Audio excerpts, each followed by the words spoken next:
and drop ceiling, drop tiles. I understand that this is a very obnoxious complaint. I guess the annoying thing to me, yeah, we rented a cube. Yeah, mega church. Mega churches. Oh, don't even get me started on mega churches. Mega churches are like even worse, I think. Right? I think that there's something decent. Either there is early talk of people, of Christians, early Christians who would meet in their homes. Right? It had to be secret because Christians were persecuted in the very early years. Yeah, strip mall churches feel weird to me, right? I think that the flashiness of mega churches are even worse to me, though, because it's often... it's about glitz rather than majesty, right? When Gothic cathedrals were made, they're trying to instill the feeling of the sublime, instill the feeling of God through artwork, through architecture. That's beautiful.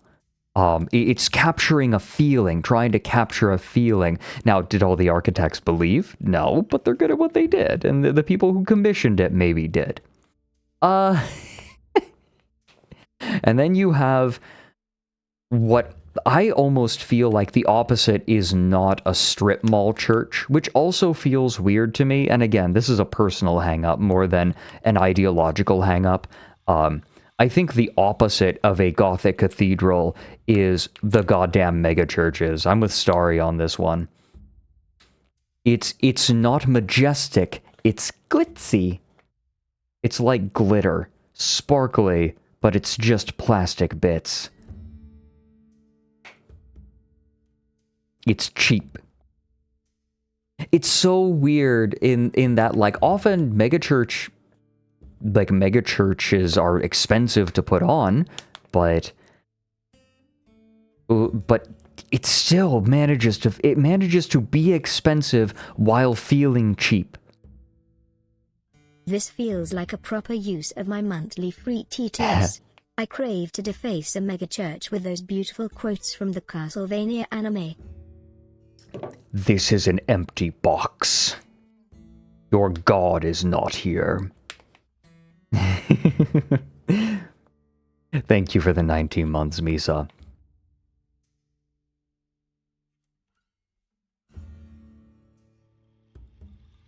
Oh, Moth Postle, the threshold's 300. Also, I think that, you goofed the cheer. Send you to one of the gaudiest churches.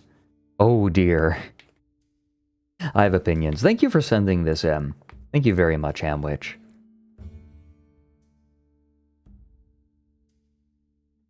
Bagel Illuminati, yes. It's the spectacle. It's the kind of spectacle that they're putting on. It's a show. Megachurch sermons are not sermons, they're shows. They're shows of the kind that you would find in in Vegas. It's like a Christian striptease, right? It has the, to me, mega church sermons feel the same as if the pastor got up and did a striptease on a pole on stage.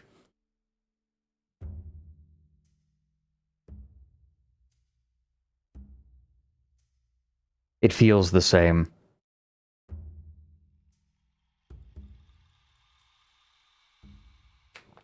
This is a Simpsons bit. A little bit. Okay, fair enough, Donut Rocket.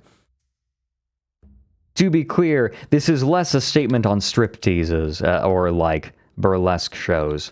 Not for me. Are you kidding me, Blind Archer? Fuck off. Thank you for the bits. And thank you for the 19 months, Misa. In case I didn't say that. Closer to an emotionally manipulative concert. I think powerful first message. Sacralalia. Yeah, I agree. It's showy. There's mega churches. You know what it is? You know what it is? It's not even a burlesque show. Because, like, I'll go as far as to say there's an artistry to it. You know what it is? A sales pitch. Mega church sermons are sales pitches. And that feels disgusting to me. That's what I've been looking for.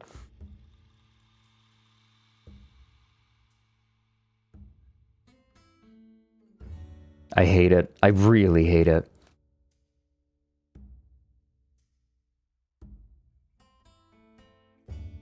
Anyways,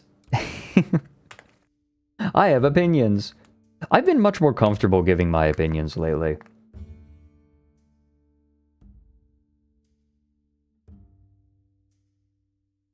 I've stopped caring. It's like, oh, you don't like my opinion? Okay, shrug.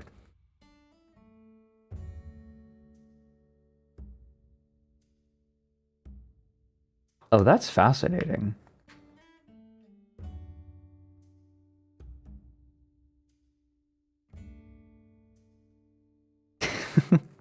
Calling yourself a devil's advocate in this conversation is poignant, All Brown.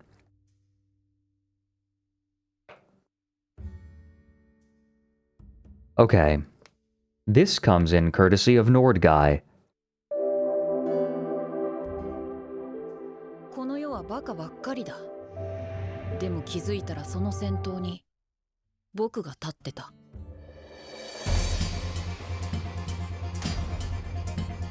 禁じられた研究って一体何なんです？この世の平穏を乱すような研究は見過ごせない。Oh, it got timed wrong. What is the shape of the universe where research that would create peace in this world cannot be overlooked? 宇宙がどういう形をしているか知っているか。天が静止して地球が動く。そうだ。地動説。This is weird.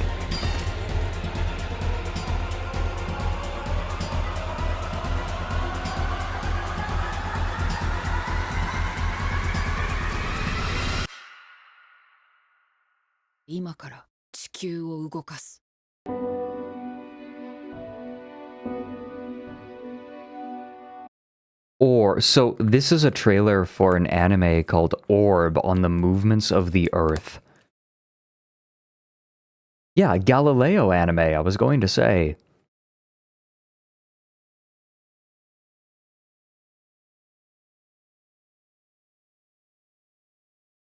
First episode was good. Yeah, the captions were not complete. Captions get overlooked a lot. Hell, I overlooked them until very recently. Can recommend Orb.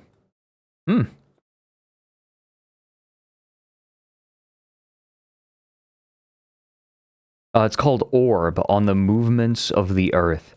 That sounds very odd. I love odd.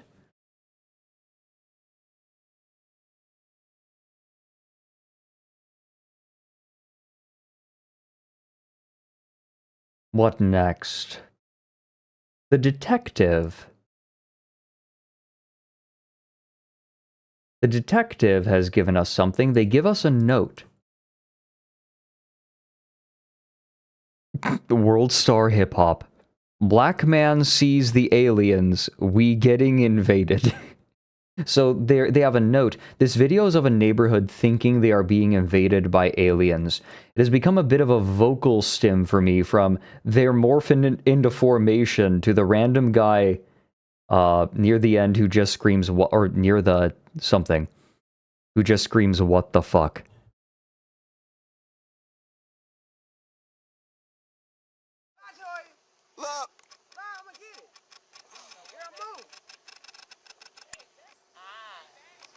Look, y'all. Another one. Those are aliens. Those are aliens that come in the same area. The same area.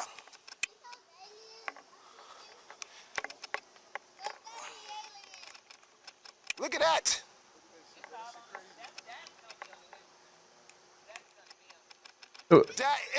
Those are aliens coming down here, y'all. Look at it's coming down the same direction. It's coming down. Out. Oh, it's 6, it's 8, it's 9. Oh shit. Oh shit, look at that. Oh, look at that. They stop.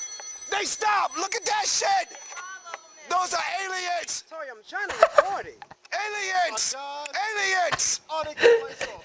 Aliens. Oh, they cut lights Y'all need to be shooting that. Y'all need to be shooting this shit right here. They looking at us. They dividing. They dividing them.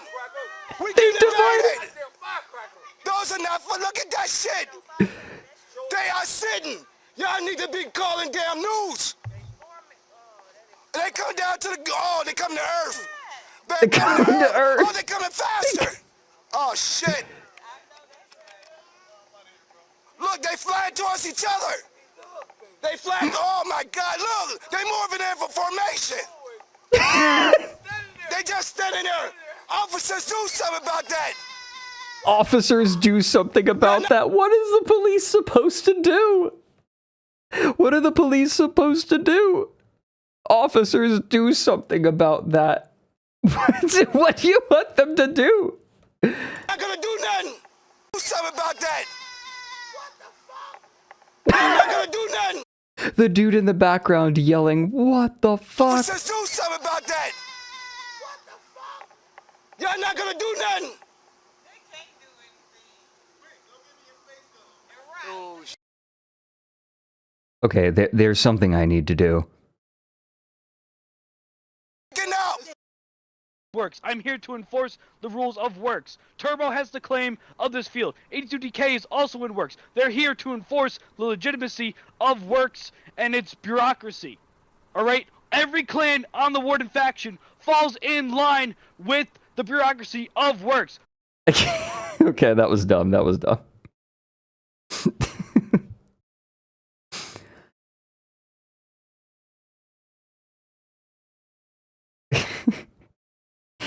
How many videos can I edit that into? That is eternal. The Works drama, the Warden Navy Turbo Works drama is easily some of the funniest stuff to come out of Foxhole. Although the time that we scrambled a skeleton crew for a submarine was very cool.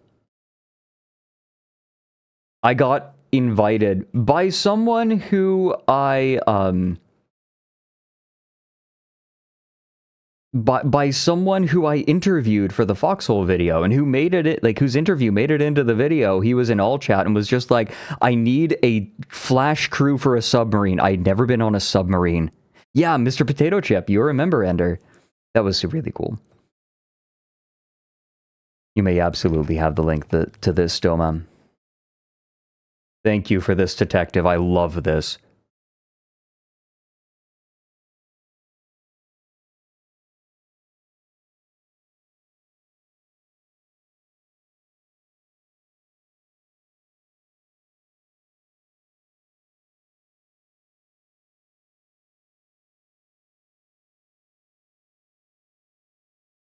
Okay.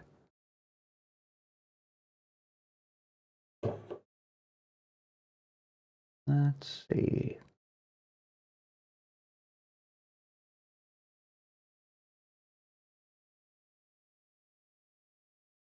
Oh. Ombuko has sent us a video.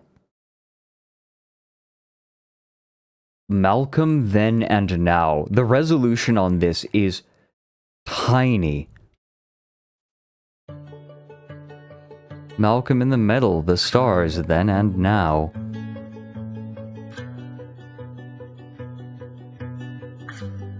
Hell.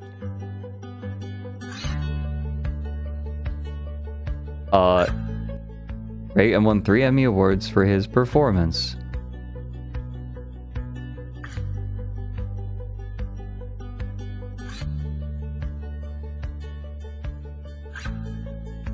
began racing cars and suffered a major back injury. Okay. That's all he did in the interim, by the way. That's all.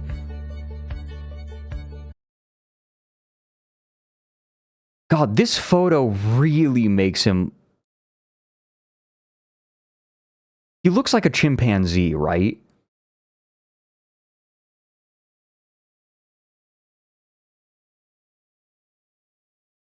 Like, the ears, the hairline really is not helping here.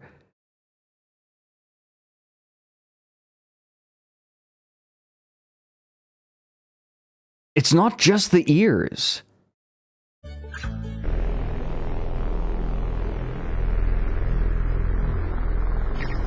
What?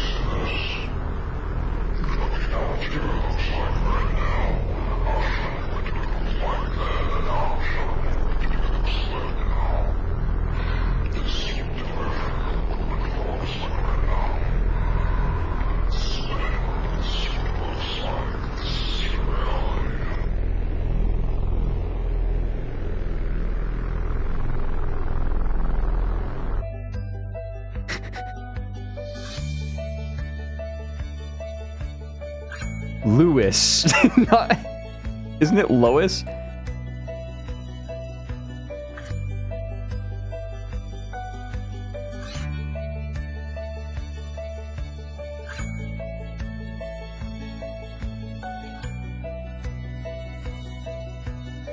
Reese. Yeah?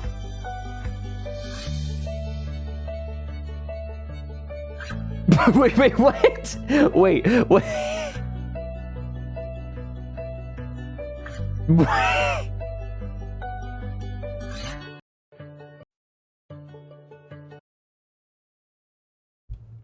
He is Jewish. Okay.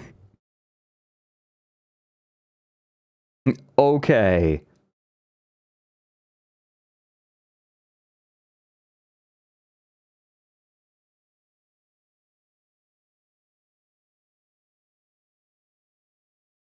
Thanks, Ompuko.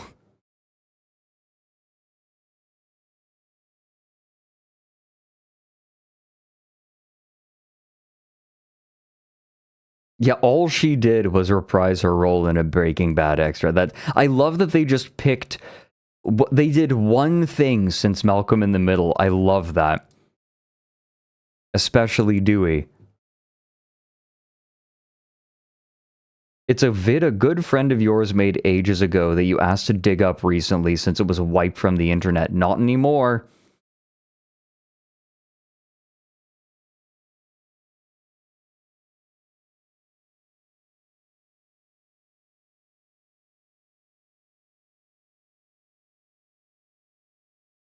Laura the Sword... Oh. Locust of Famine has this, and their note is just his gift. Oh. Music.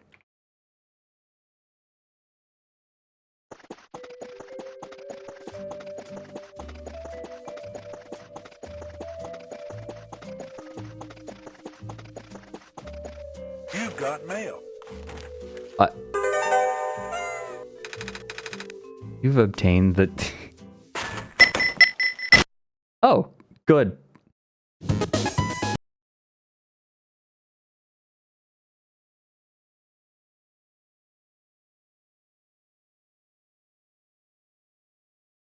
This might be the most furry Discord coded video I've ever seen.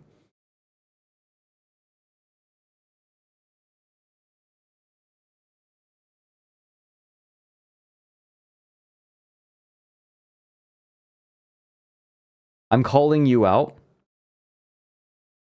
Locust, you got this. You got the... I am going to bet you got this from a furry Discord... Shut up. Thank you for the bits. I'm willing to fall on this knife. You got this in a furry Discord's shitposting channel. I can almost guarantee it.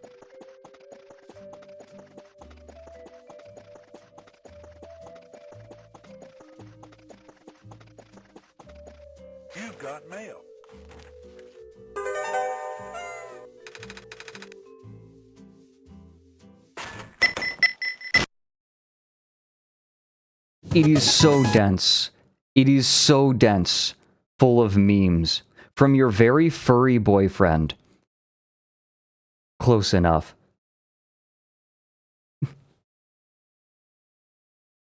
Thank you, Dakralelia. Good to have you here.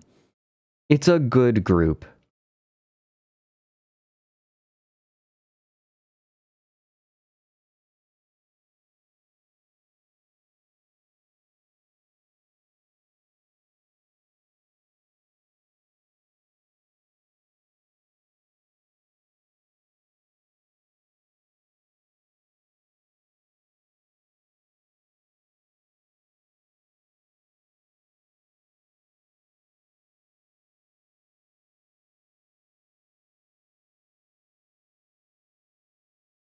Morn Avery Winters has a a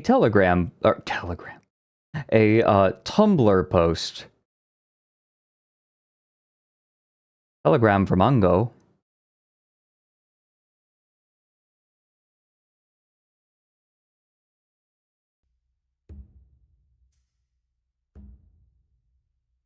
Elephant powder.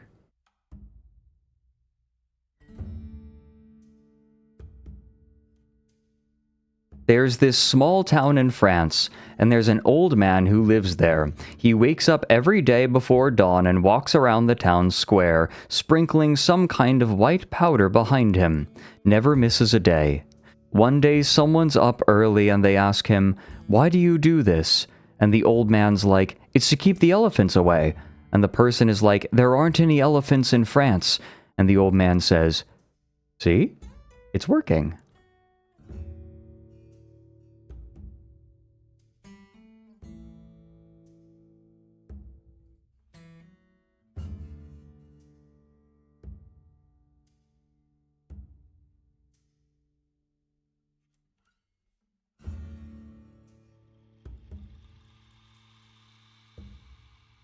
This would have saved both. It's really too bad that there were no French dwarves with elephant powder.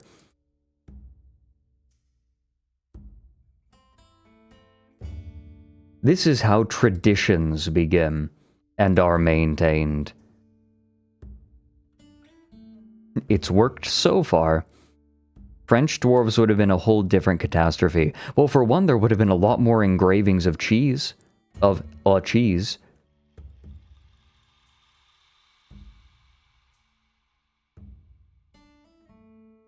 Rio 2.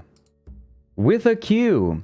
Neil also made a song about E-Bomb's world.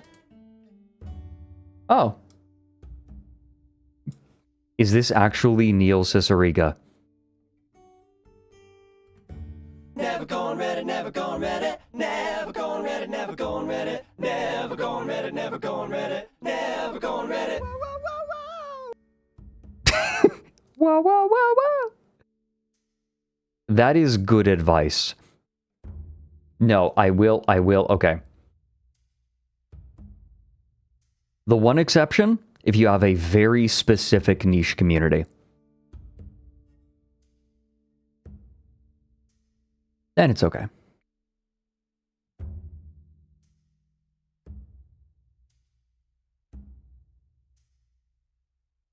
Why did Rainbow Dash appear? Probably because Neil Cicierega is almost certainly a brony. I cannot tell you why I think or believe this. I cannot tell you why I believe this, but he does have the vibes.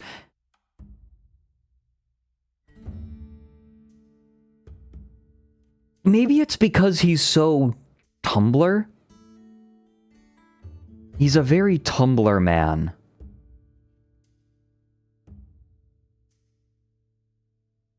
Thank you for that.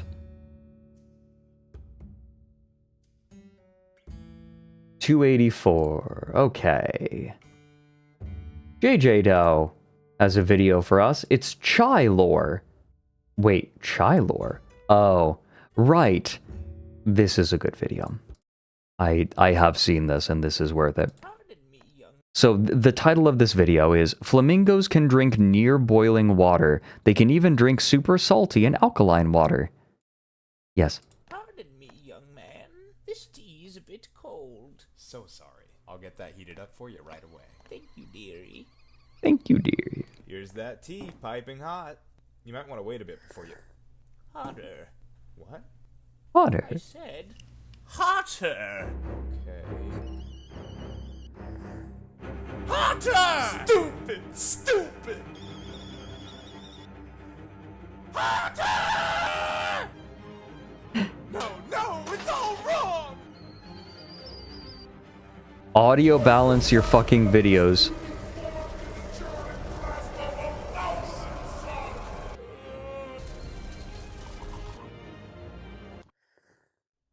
Oh, how splendid! Now, to make the perfect iced tea.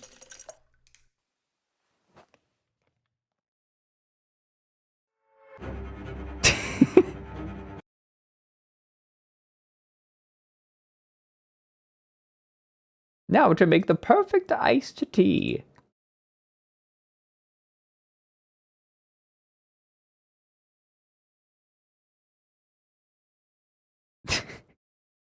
I have watched one of this person's shorts over and over again.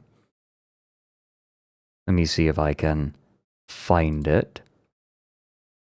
Here we go. Steven, you were supposed to be up 30 minutes ago.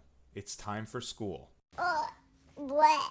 Boy. Buddy, I know you're not really dead. Now go put your sock on. Go put your sock on. Okay. You know, one day, you're gonna wake up, and you're gonna actually be dead. And then you're gonna be really sorry. Cry dead. Alright, well I guess dead boys don't get frozen rats in their lunchbox. Free at last! Oh, and listen to your father. Steven. Why is his voice so low quality? Oh, I know the rat's a recurring character. They keep him in the glove box. Listen to your father. I love hog-nosed snakes. Boy. I also love the touch of, now get your sock on.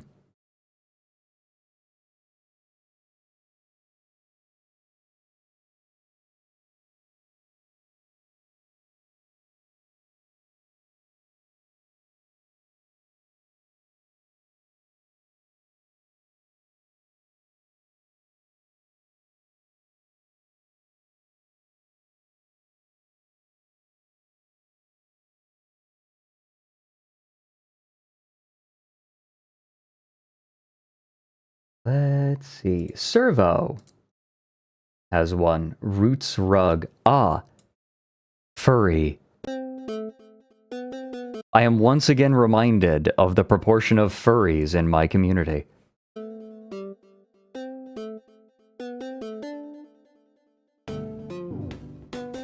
Animal Crossing core.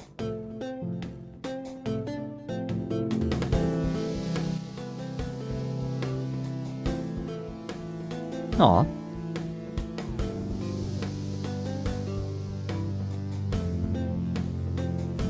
Moped.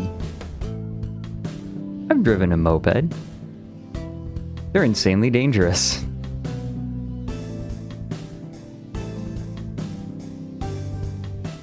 Don't use this rack.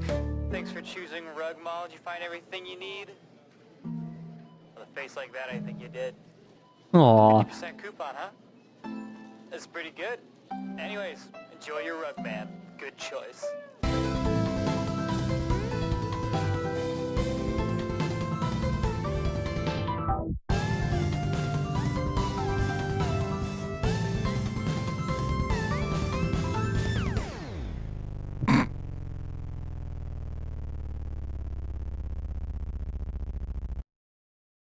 I don't know about that. Ginu's dead, so I'm smoking a pack. What was that at the end? I don't know about that. Ginu's dead, so I'm smoking a pack.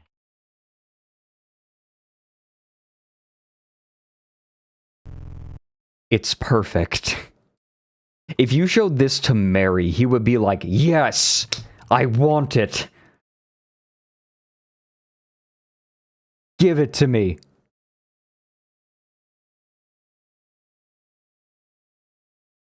I can't explain it. This is 100% something that Mary would have.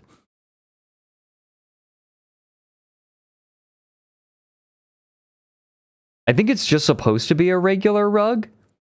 Is it a prayer rug? Let me look. It looks like a prayer rug to me. But it might just be a regular rug. Shrug. I don't know enough about prayer rugs. Could just be a rug. Yeah, prayer rugs are like personal. Yeah, it would be smaller.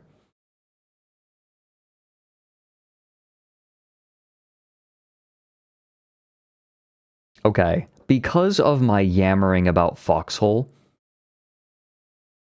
we did our ad break, our BRB, our sippy break a little bit later. So we're going to do it at the bottom of the hour instead, which means we have time for, I think, one more before the break?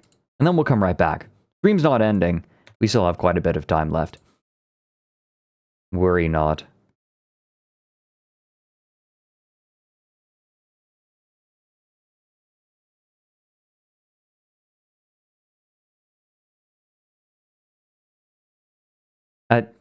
Don't say that, Empor. This comes courtesy of Angelo Sardo. The question is, have you seen it? Have you heard it? Have you felt it? DVD. It's a movie on a disc the size of a CD. The picture is twice as sharp as VHS.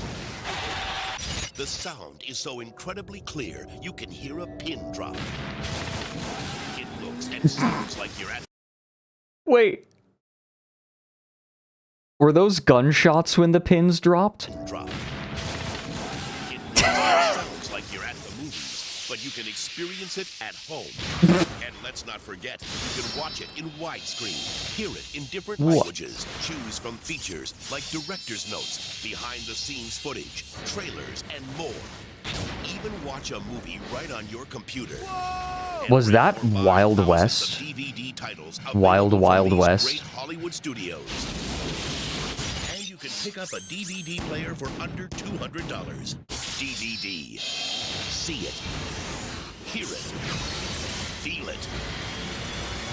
DVD. Okay, that was a great submission. Okay. Can someone elucidate something for me? Everybody keeps saying DVD is dead.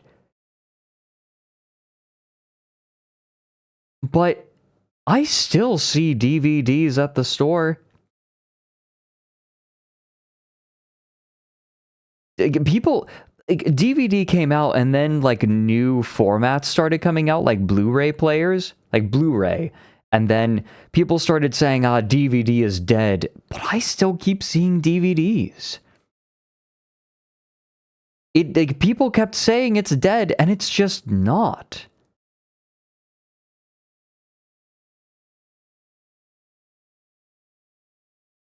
No, yeah, there are other formats now, but DVDs never went away just because everyone got a DVD player. Sly. Hi, Sly. Hi, Slubs. How are you doing? You might be right, Quizzical. Is your choice, dog? Hi, Sly. I think I might have asked about doing viewer submissions with you, and then I just didn't follow up because I was so focused in on and stressed out about the charity tabletop that I needed to prepare for, which was a nightmare. We need to do that, and we need to pick a Sunday for that.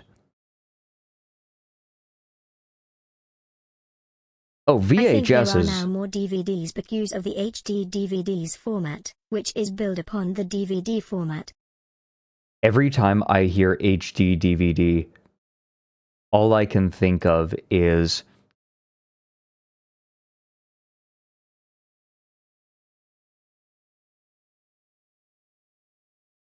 Let me see if I can find it.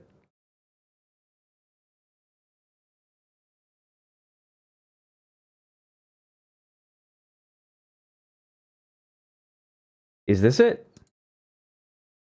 Let's find out if this is it. Here we go. I got it. We're just gonna watch the whole thing. Doom, doo doom, doo doom.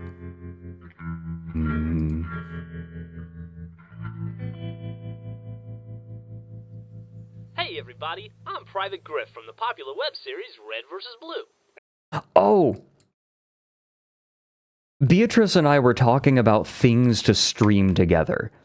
And we already love the idea of a boomer shows a zoomer Homestar Runner. Like, I tried to explain what Homestar Runner was. But maybe Red vs. Blue would be another good one. Like, having to sell a zoomer on Red vs. Blue. I think it holds up, but I wonder what someone who didn't grow up with it, like how she would experience it. Yeah, it is the bottom of the hour. We'll watch this when I come back. How about that?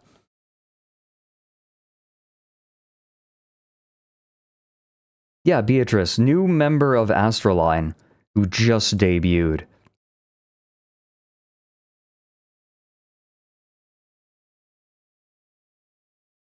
Okay, we'll be right back, everyone.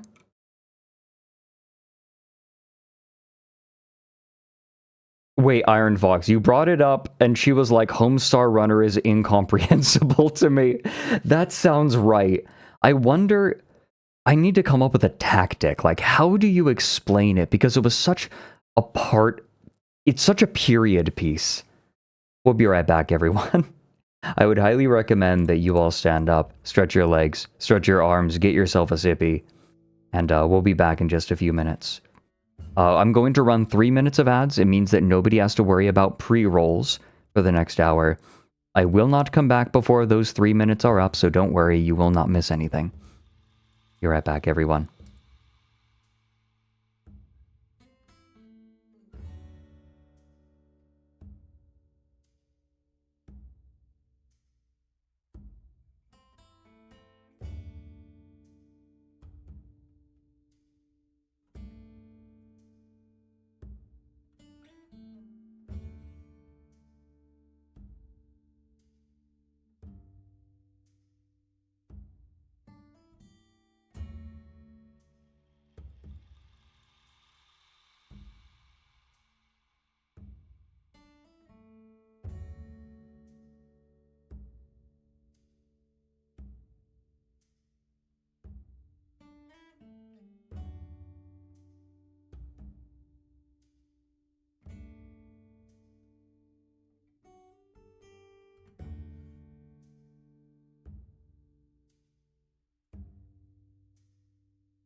Hello, I'm back.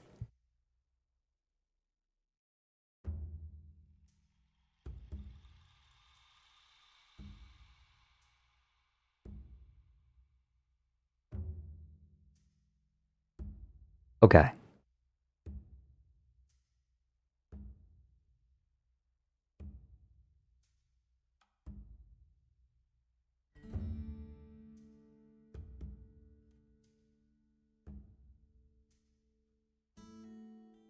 Got you. Thank you, Ender. Do I get those in? Right.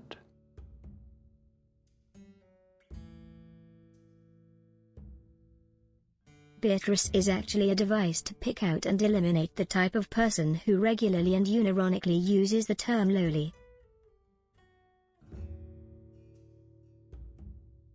I am not certain of the angle. Thank you for the bits, disgruntled.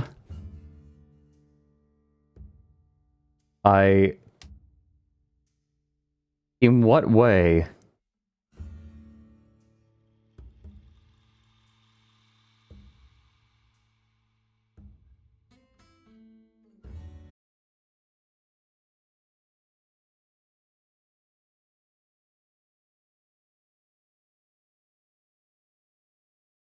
Like, we root them out?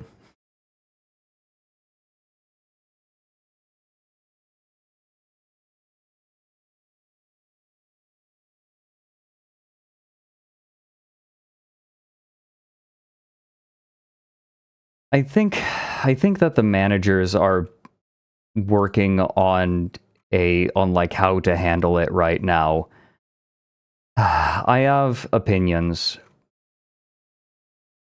And I think right now what's best for me is just, in every way, is just, alright, how are they going to respond?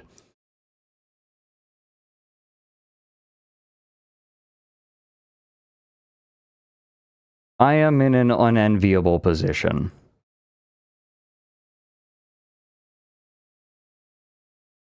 I'm gonna level with you.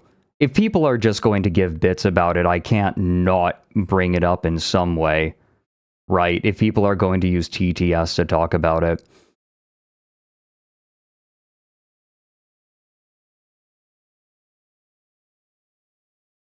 Yeah, it is a Monka-S topic. I have my opinions. I am not entirely happy with how things have been put forward. Like, with how things have been conducted. I will say that she, like everyone in ASTRALINE, has had a lot of creative control over her own, like, her own stuff.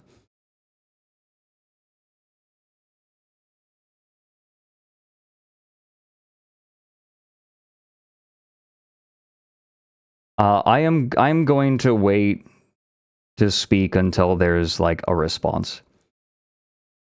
I don't have, yes, we're sweat frogs.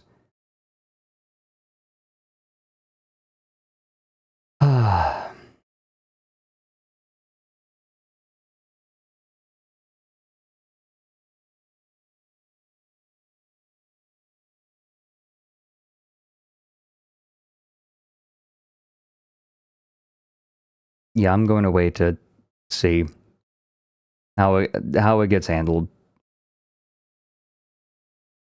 If things are bad enough, then I'll have to say something, but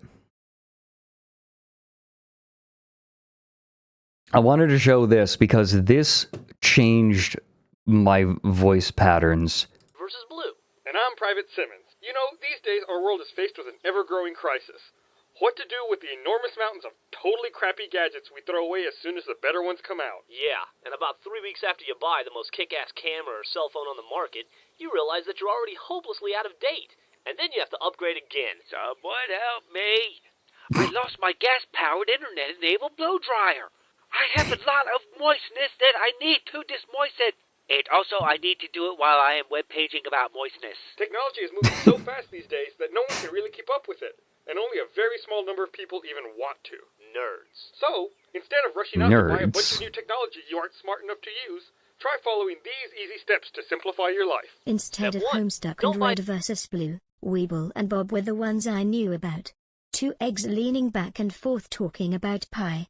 It aired on MTV at some point before I found out about the Flash animations. God.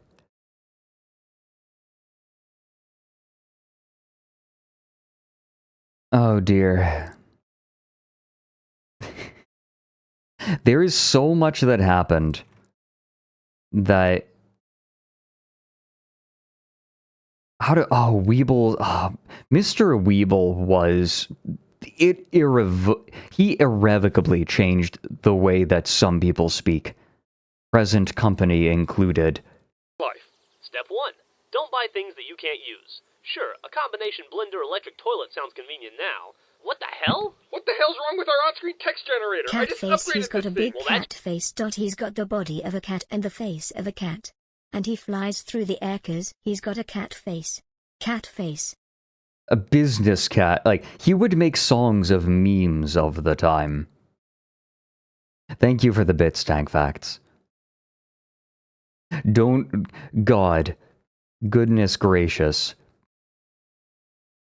The way that Mr. Weeble would make songs is he would choose a noun and just run with it.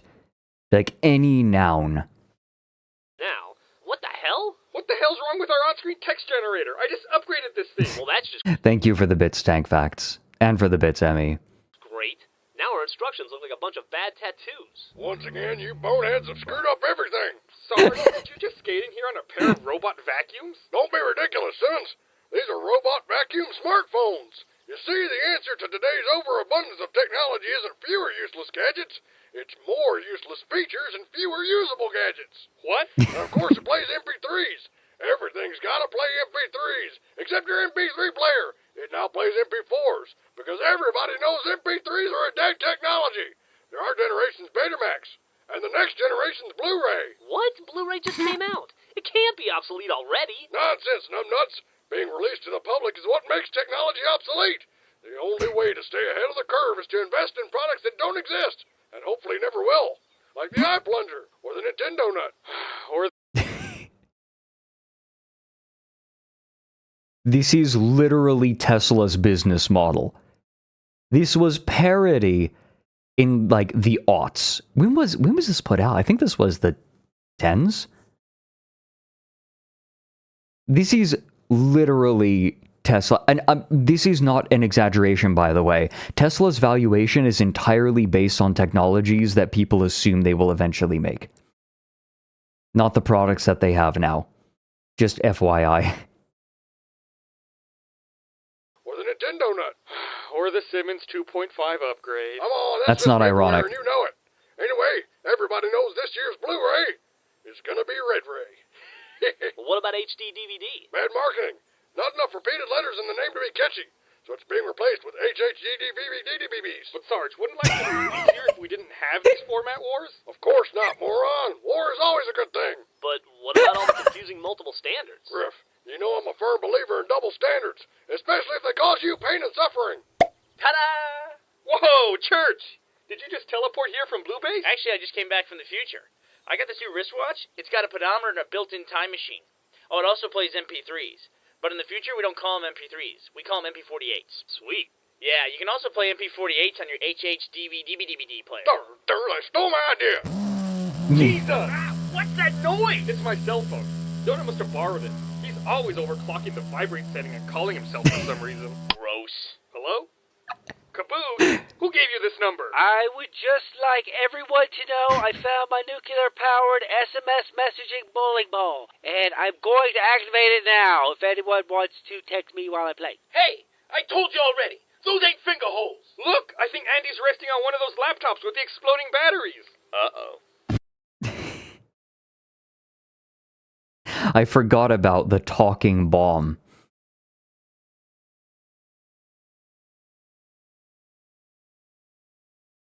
Oh my god. It's amazing how quickly Red versus Blue's dialogue moves sometimes. The amount of times that I have said HHDDVVDDBB is unreasonable, frankly, and untenable.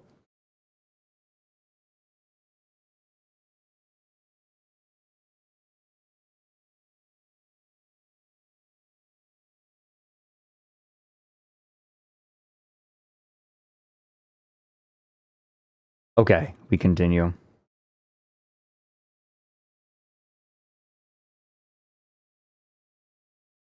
Okay, we did that one. And, okay, we have one from Emander. Oh my god, a Mastodon post. I was shown this off stream.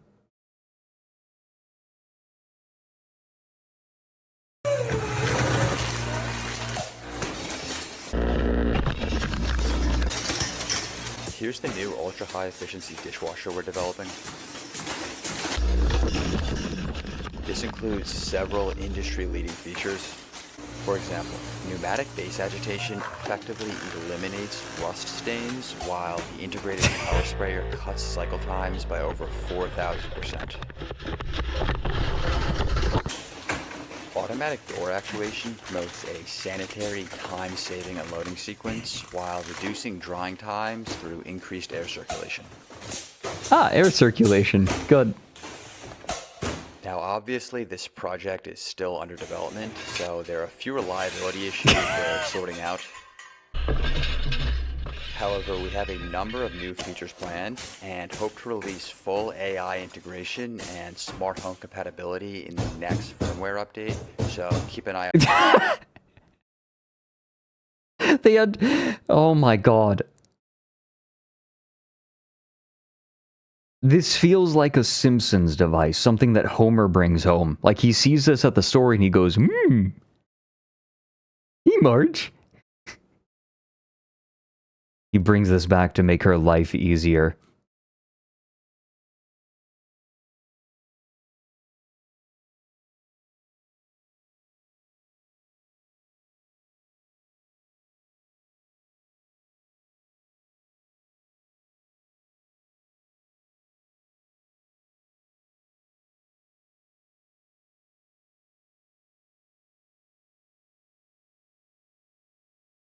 Ah. This is a good Tumblr post from TK Val.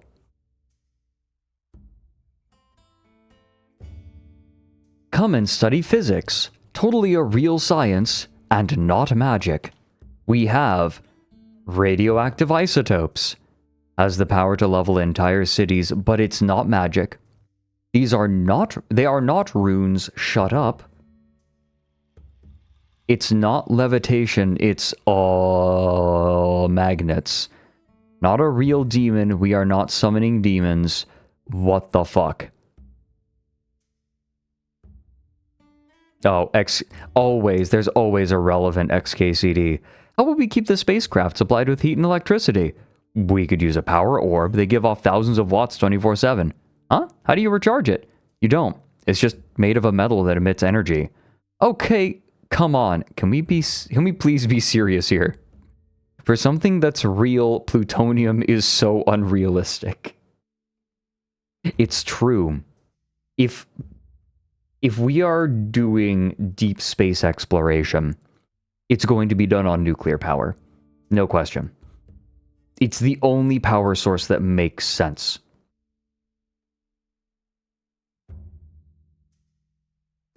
Nuclear power, it's effectively an unlimited energy source.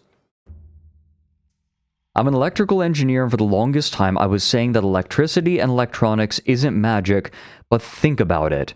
You literally have to collect rare stones from remote locations, put them into specific formations to work. All of this gets written down in symbols which don't make sense to the uninformed. It gets powered by energy which cannot be seen in most cases. Like, what else do you want? What's your standard for calling something magic?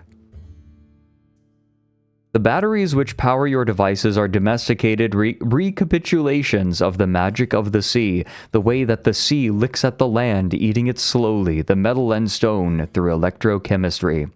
The doped silicon transistor wafer chips carved from the hearts of dead stars, for though we are all stardust, not all stardust is the same, are manufactured in some of the cleanest rooms to ever exist, for to carve the paths and trick the stone into doing our thinking for us, there must be nothing to corrupt our searing lights in their etchings.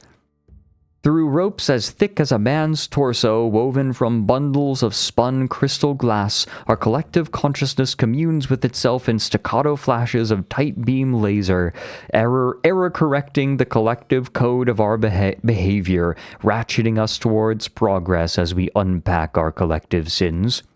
And the price for this magic is no less than blood. The blood of miners and miners, of men and women and children who pull the cobalt and lithium and beryllium and silicon and gold from the hard, stubborn earth, driven by hard, stubborn men. The price of our sorcery no less than blood pulled from the corpus of our collective humanity, as we turn a blind eye to the violence we do to ourselves, to stare rapturously into glassy scream. Reality is just the Stormlight Archive. The hills themselves bleed in ochre shades of industrial chemical, weeping poison and filth from the sores left by our violence. Is this a good magic? Time will tell. Thank you for the 300 bits, Netro.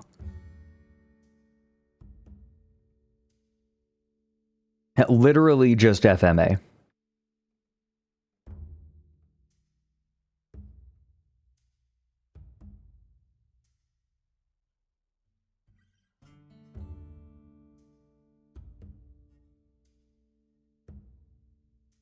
Yeah, extremely Tumblr. See, I was not a Tumblr kid. So I missed a lot of classic Tumblr. I only interacted with it and interact with it now through other people who experienced it. That's one of the reasons that I allow posts.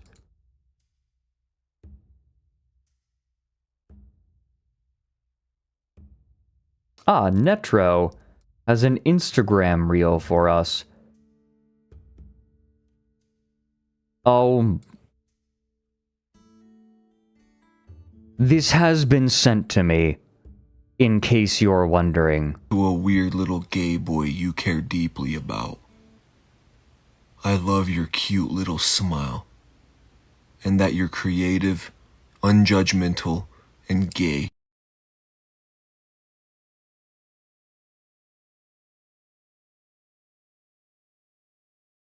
I like that gay goes along with the other superlatives. Oh, God.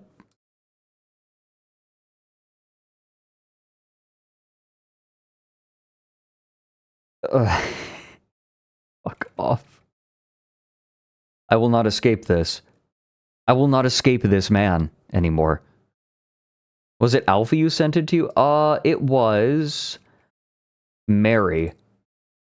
Mary sent me a different one.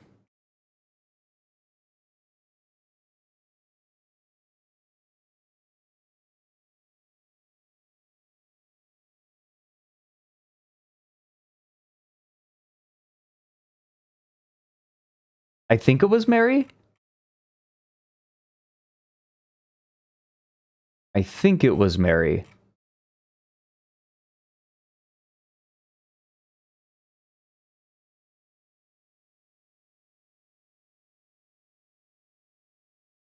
It was Mary. Okay, I was scrolling through our chat history and I couldn't remember.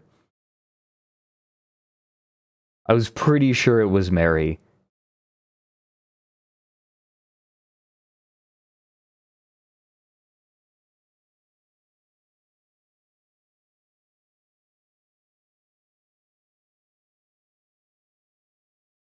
What is this?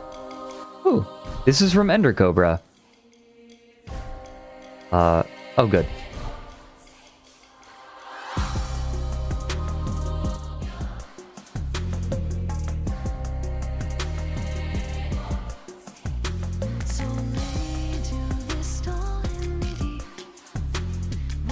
Is this DMCA?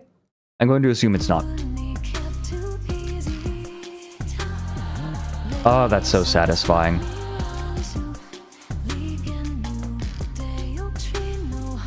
Oh, they're good.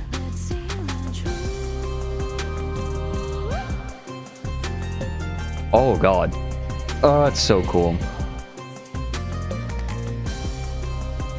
Got you, Ender. This might be DMCA. Ah, well. Oh, they're good. Like, they understand what makes it work, too.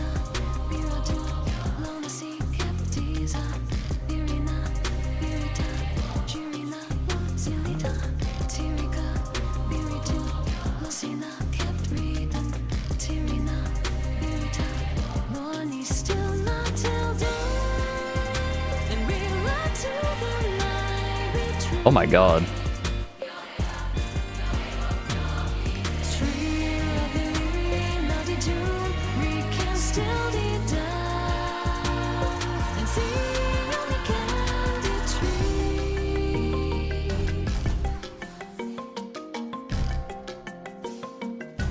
What is it about jester outfits like this that are so good?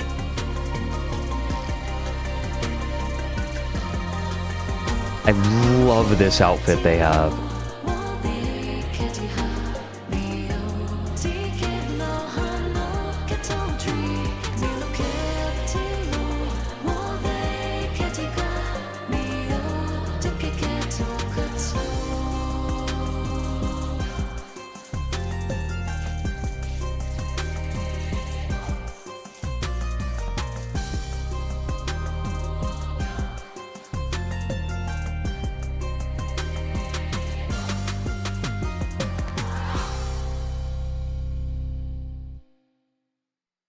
That is so goddamn cool. Holy hell. A link to the video? Do you have a link to the post? How should we link to this?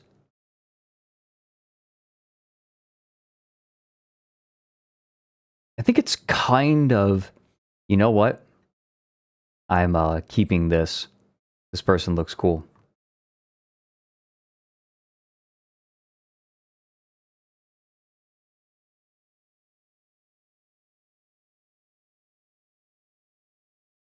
It's a Puro mask, isn't it? That they altered. I can't believe I recognize that. Don't look at me.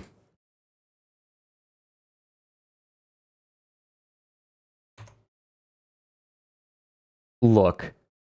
Puro is practically impossible to avoid when you're in VR chat. Oh. Disgruntled. I was supposed to show this to Nick. Maybe I didn't. Did I show this to Nick? I have been watching this channel though.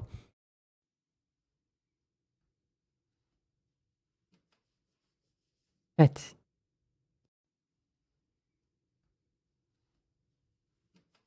Yes.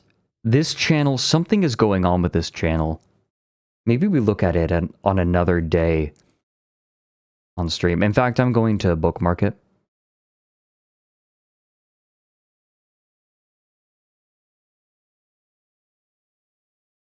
It's so precious. Nick does need to see this, though. It looks like there is going to be a bit more of a story to it. I agree, Disgruntled. I got that distinct feeling. We might look at it. Maybe we bring Nick on to look at it. I'd love to bring Nick on to look at cool stuff. Maybe there are some projects he's been enjoying and keeping an eye on that he'd be willing to share.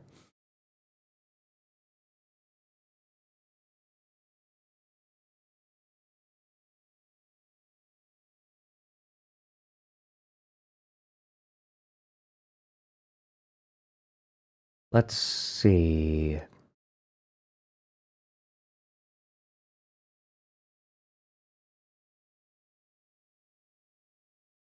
Ah, here we go. Something from Spike.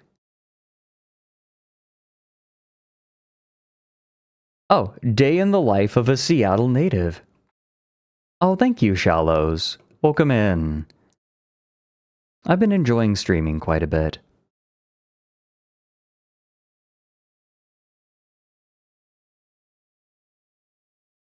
I've been enjoying it a lot. It's very different from YouTube. It scratches a different itch.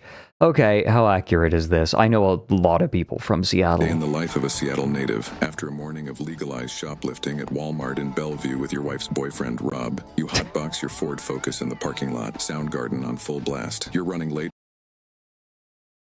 In the handicap spot, I should note. Rob, you hotbox your Ford Focus in the parking lot, Soundgarden on full blast. You're running late for Furry Fridays. In Bellevue with your wife's boyfriend, Rob, you hotbox. Oh, I messed up the sync. In the life of a Seattle native. After a morning of legalized shoplifting at Walmart in Bellevue with your wife's boyfriend, Rob, you hotbox your Ford Focus in the parking lot, Soundgarden on full blast. You're running late for Furry Fridays at the Queer Anarchist Hacker Collective in Capitol Hill. Soup insists you're a Fed because you don't drive a Subaru like the rest of the crew. But what did they know? They still have their California license plates. Traffic in the Emerald City has become unbearable since all the transplants moved in. But as an expert in defensive driving, especially in the rain, you show these carpetbaggers the true meaning of the Seattle freeze. While driving down I-5, you get a call from your mom. She's asking if you're coming home for the holidays. Everyone in Yakima misses you dearly. Rob's got business down at the port and needs you to drop him off. His friend Gooch is there and is really angry and he needs to go find out why. At least you get a chance to finally see the Space Needle for the first time, even if it's at a distance. You flee frantically to Furry Fridays just to find out you're the only cat girl in attendance. It's nothing but foxes and red pandas. You suspect the host, Pulse, might be a Zionist because she unfollowed Macklemore last year. The party's bust. You didn't even get to pee on Carl. You're so mad you tweet, Joe Biden is a war criminal. You can't believe you took a half-day PTO for this. Oh well, back to the office. You're working on some cool new drone targeting system that's sure to be a hit.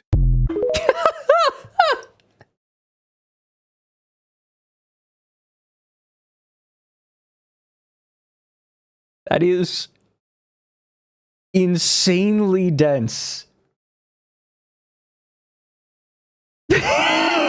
I'm not a fairy, cries Fredrik Knudsen upon immediately recognizing one single feature of a secondary character from a latex furry TF bad end simulator RPG maker game, whilst claiming that it is not indeed him who is at fault but the variety of furries he is associating with on chat, claiming they are in fact unavoidable. That's bullshit, but I believe it, Catboy. Shut up. Thank you for the bits. I hate it here. This is the worst. I hate this stream. I hate it. This was close to the line ender, but I think that we're fine. If Mike is going to make JD Vance in Inzoi and have him fuck couches, this is fine.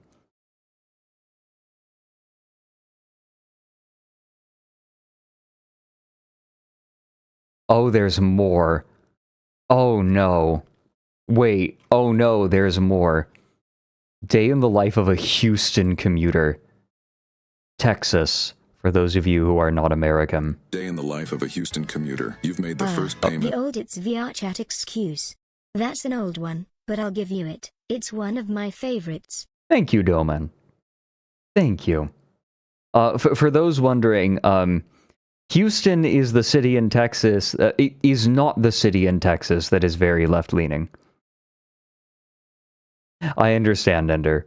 That's okay. I think we'll be fine. Hey, Starboy! Hi. I want you to know that compliment you gave me... yours, woke moralists. Yeah, we have that. It is on me, it's fine. I will accept responsibility. Starboy, I want you to know that your compliment that you gave me yesterday playing Monster Hunter Wilds together meant so much to me. Like, a weird amount. Okay, I was doing, Starboy and Starboy uses Insect Glaive. I use Hunting Horn.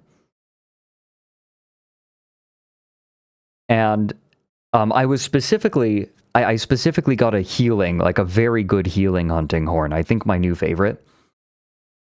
Starboy said whenever he uses SOS to pull in people. He always has to watch them to make sure that they're not in trouble or something. He always has to watch them. But when playing with me, he's like, no, he's fine. Like, he loses track of me. He's like, Fred's fine. Which is insanely flattering.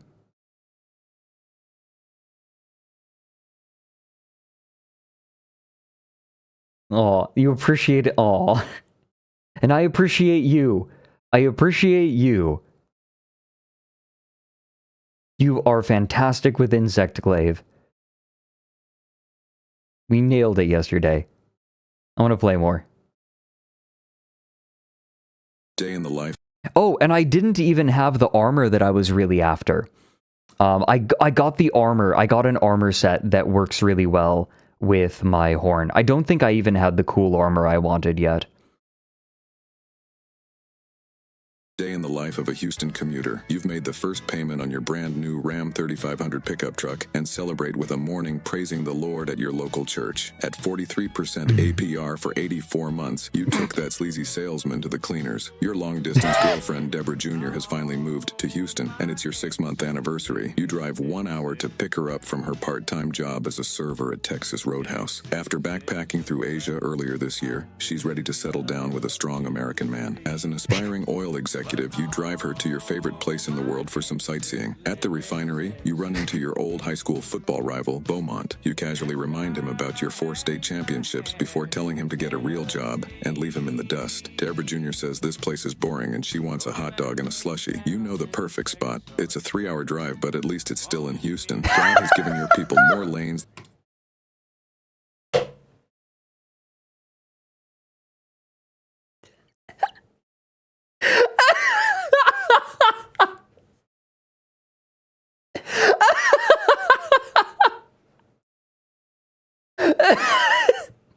Fuck.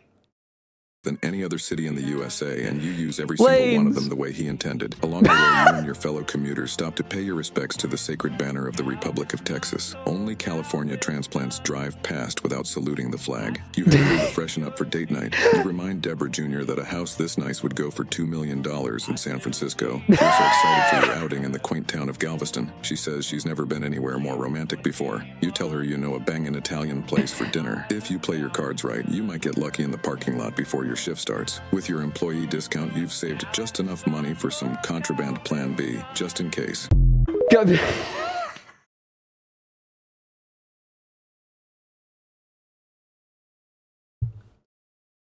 Contraband plan B is a line and a half.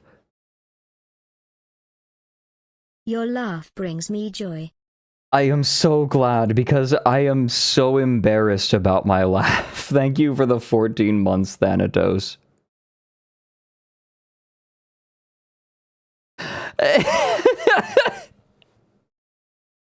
Use every lane. A hot dog and a slushie. You know the perfect spot. It's a 3-hour drive, but at least it's still in Houston. God has given your people more lanes than any other city in the USA, and you use every single one of them the way he intended. Along the way...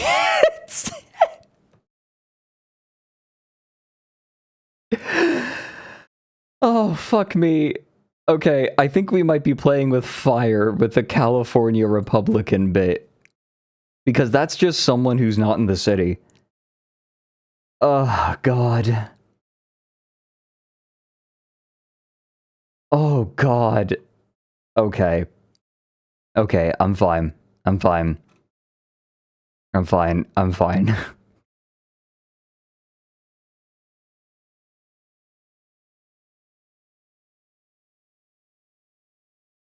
I'm fine. I'm fine. Thank you for this, Spike.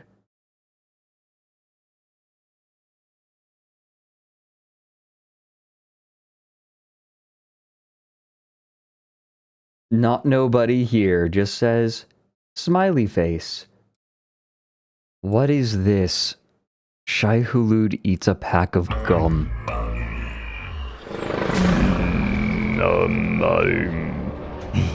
I have watched that scene so many times. Oh, this is in Blender.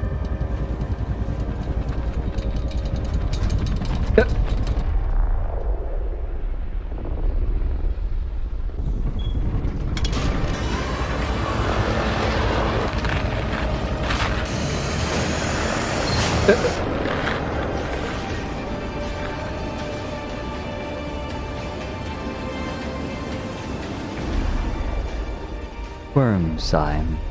Oh no, no.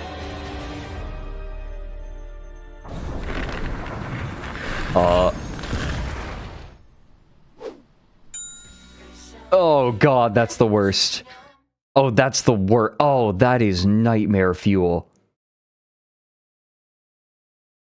Oh, that is the worst. I hate that.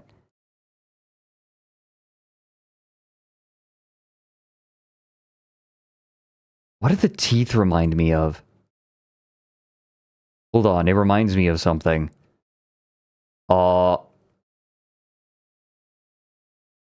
It's not Frog. Okay, obviously Froggy.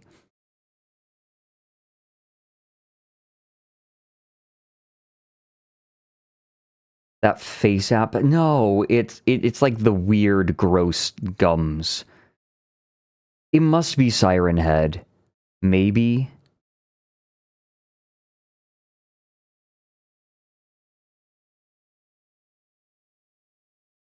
Loric? Maybe. It might be Loric. It might be one of the, Thalison emotions. The Chatterer Cenobite? That might be it. It might be Hellraiser. Thank you for that, I would say, if that wasn't an abomination.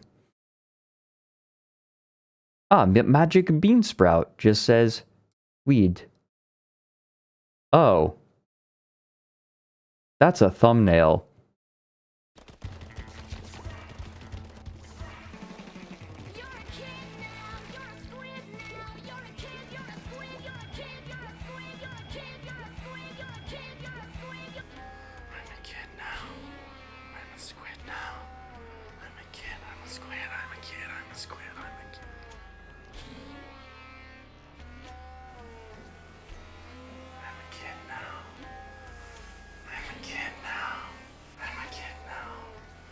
I can't believe we got this live-action footage of Hackorling.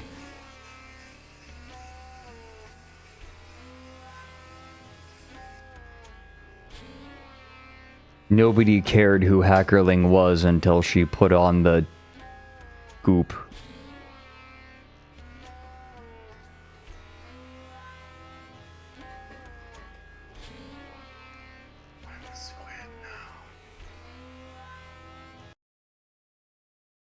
I see googly eyes now, and all I can think of is Googly Magala.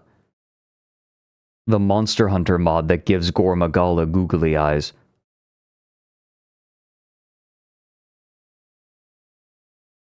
Thank you for that, I think, Magic Beansprout.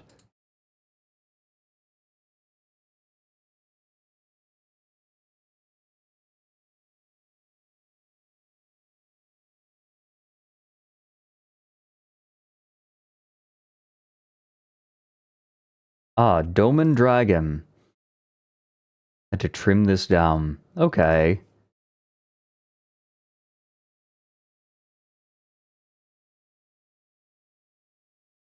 Make Some Noise is an improv game show hosted by Dropout, akin to Whose Line Is It Anyway? The contestants in this particular minigame have been tasked with making a soundscape for a silent clip using nothing but themselves and a table full of props. Oh, Brennan Lee Mulligan is third in line in this clip. Getting the old sloppy thirds, are you? I'm actually not worried about the sloppy thirds, and I'm going to tell you why. Sam puts a lot of work and effort into this show, and I actually have found the moments in the clip that correspond to each one of these sets of objects. So the grapefruit, the pipe, the golf ball, the cutlery, the plunger, the towel, the bucket, the telephone, and especially the Scrabble tiles, which you might think are supposed to go at the rocks falling at the end, but there's actually a place that I think Sam wants them more. So whenever you're ready, you can play the clip. Oh. And a 3, and a 2, and a 1, go. Fuck! Fuck! No! Oh, my point! Fuck! Oh, my point! Shit! Wait! Pause it! Shit! Oh, fuck! Oh, shit! Oh, fuck ass! Oh! My point! No! Oh, fuck! I buffed it! I fucking buffed it, dude! I shit it in. No. I'm supposed to be the smarty. No. It's okay, bro. It's okay. We can help you out. Yo, choke him out. Hey. Fuck yeah. Yeah. Just want to briefly extend my apologies to the art team for all of that good work gone to waste. I'm really sorry. We have time to go. Yeah, we could set this all. We could set this back again? up. Reset? Back to one? Back up. Resetting back to one? Let's get it all back together. It's okay. Yeah, we'll give it another try. That was. Shit ass! Why? Got it. Fuck! Such an idiot. Here we go. All right, now we're ready. Well, I guess that point goes to Josh. I broke this too. I broke this too. Oh my god. Oh my god.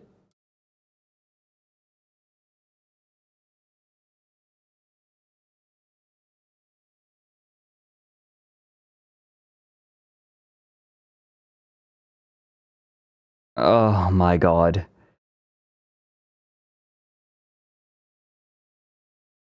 Thank you. It's one of those shows that I really ought to just watch already. Emi Kasama. By the way, I think that we're not going to BRB until the end of stream. Literally NSFW in a British kids show. Yeah? This was You were vetted. talking about boomer internet shows. Out of curiosity, have you ever watched Chad Vader? Have I? That's a good question.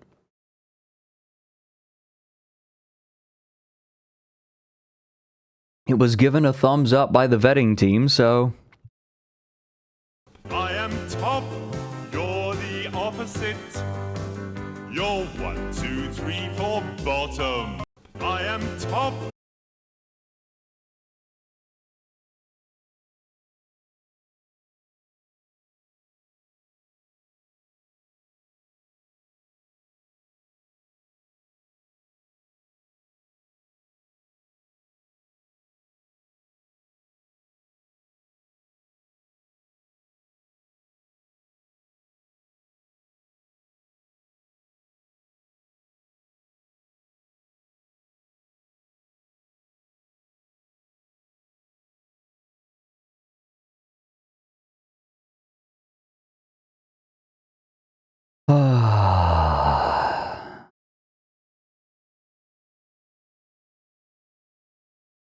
I am top, you're the opposite.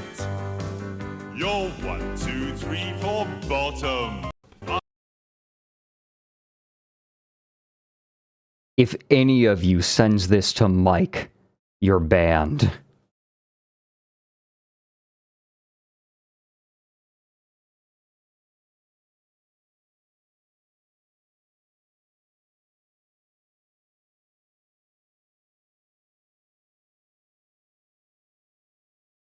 So, Super Ink Burst has something.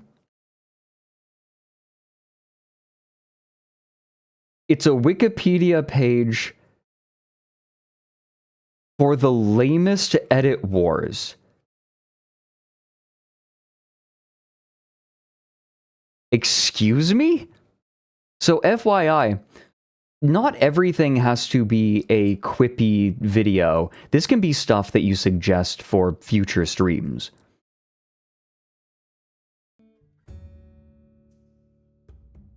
So,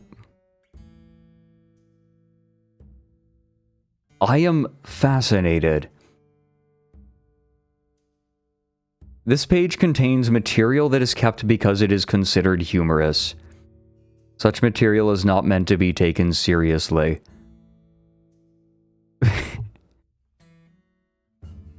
What mighty contests rise from trivial things? From Alexander Pope.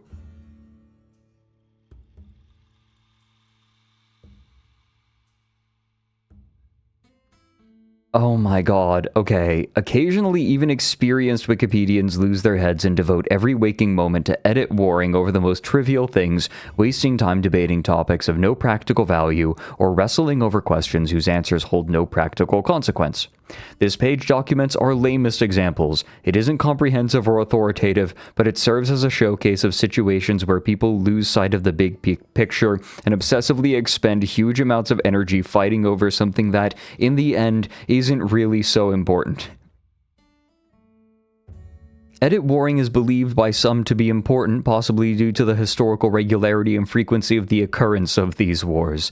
A careful and scholarly study of available archaeological evidence has even suggested that edit wars may have recurred on a regular basis, going back all the way to the beginning of recorded history, even before the advent of proper writing circa 2001 CE. See Wikipedia. Wait, I didn't know that Wikipedia had pages like this.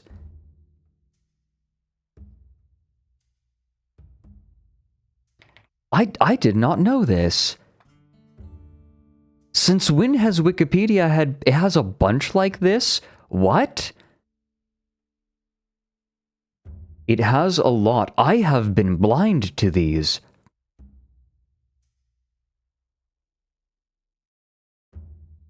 Oh my god.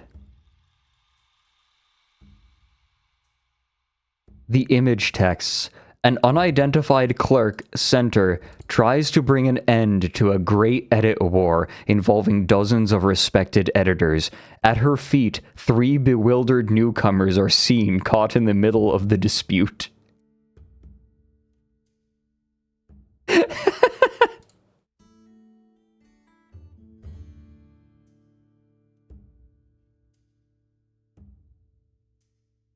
Okay.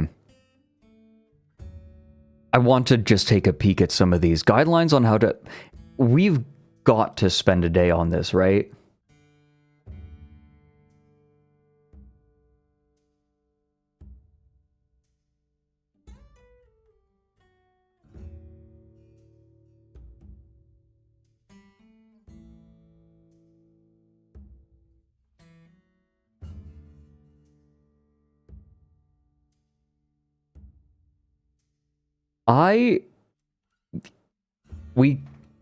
Oh, okay, hold on.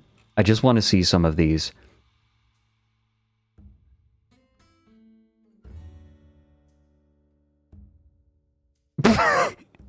Wait. Ányos Jedlik, he is considered both by Hungarians and by Slovaks to be the unsung father of the dynamo and electric motor. But what was his true ethnicity, Hungarian or Slovak?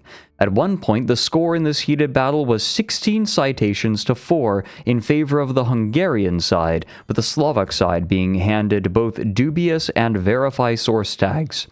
It appears that the dust has settled and the Hungarian side won, but at the cost of 9 citation numbers immediately after Hungarian.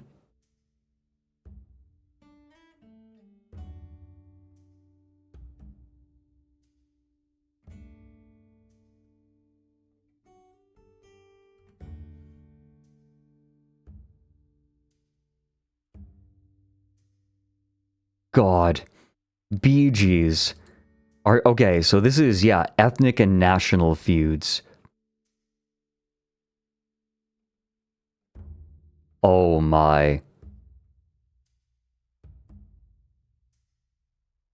Okay. Freddie Mercury. There was a feud that was going on for a long time on this one concerning Freddie Mercury's true ancestry. Is he the most famous Iranian rock star? Indian? Parsi? Azeri? You'd be surprised how many people get this annoyed to the point that it is still a hotly contested item over there. Just one example can be seen as this edit of his Gujarati name. What?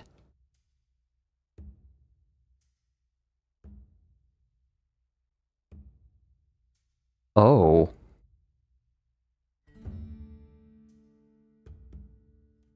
Oh, and this one, like all the others, had its share of random vandals, people leaving unmarked anonymous insults, and gnashing of teeth. Let's just say for now he's a Parsi whose parents originated from India. Just don't even think of suggesting he's left Queen or is an ex-member of the band, though, or you'll really get people's hackles up.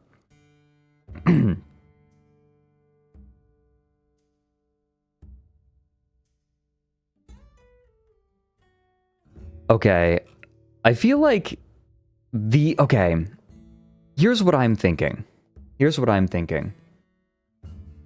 Not all of these are super entertaining to read. I think that these are pretty straightforward. However, I think what might be fun is skimming through these and seeing if there are any particularly interesting ones if I have some time. Public frenemy, that's great. Why are disputes in academia so incredibly vicious? Because the stakes are so incredibly small. I'm reminded, of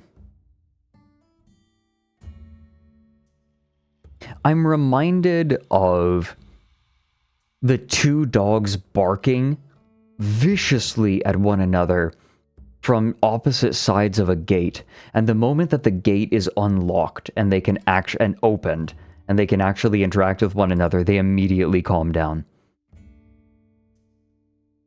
We don't talk about the orangutan. This would be a great stream with Mint. I'm bookmarking this.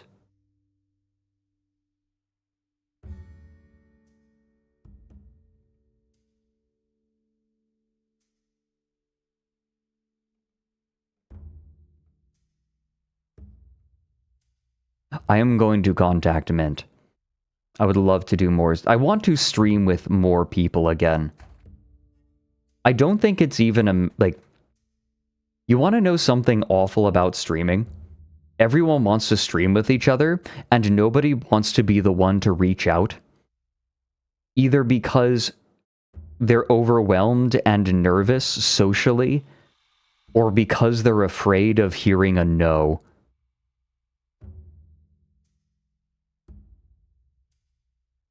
That's just the way of streams. Like, there is a very small body of people who actually reach out to other streamers to stream with them.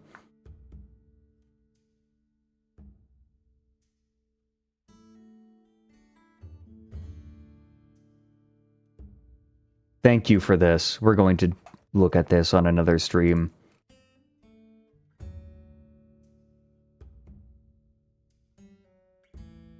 What? PokeFan has something for us.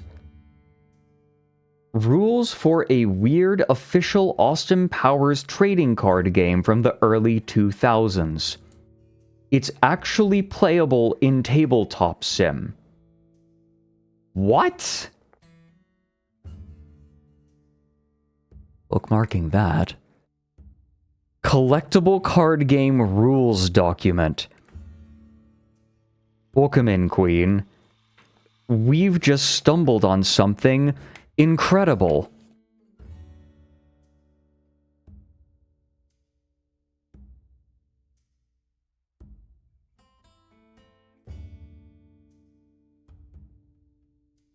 Oh my god.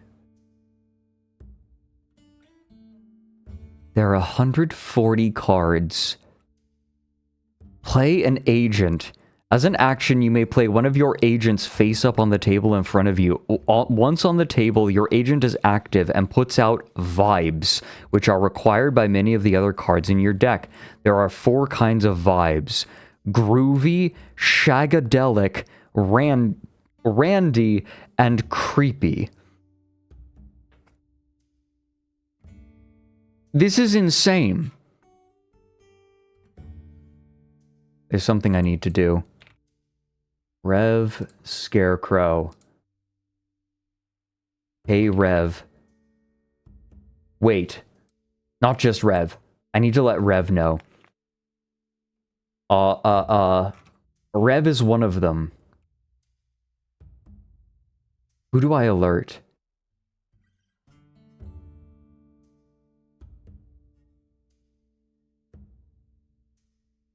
Wait, who do I alert?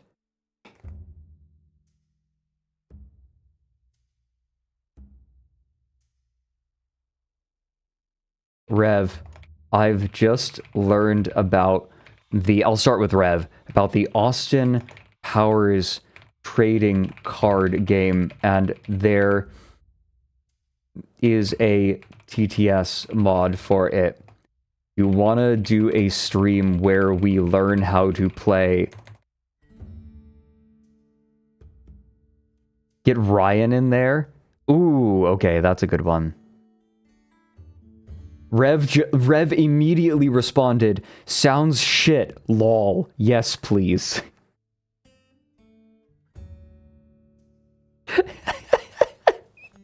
This is unhinged.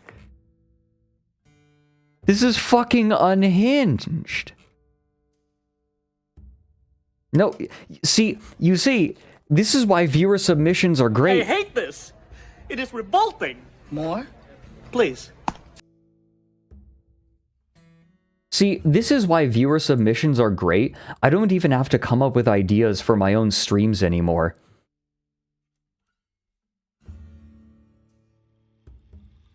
I just let you do it for me. You do all the work. If it sucks, no, if it sucks, that's even better.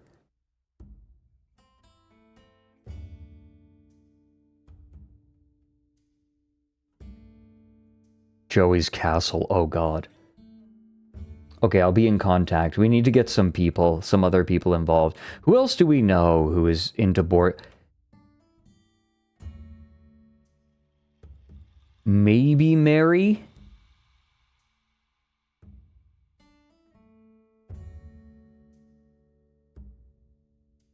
Because he's our resident card game aficionado. Papa Mutt. Papa Mutt! That's who I was thinking of. Papa Mutt and Joel.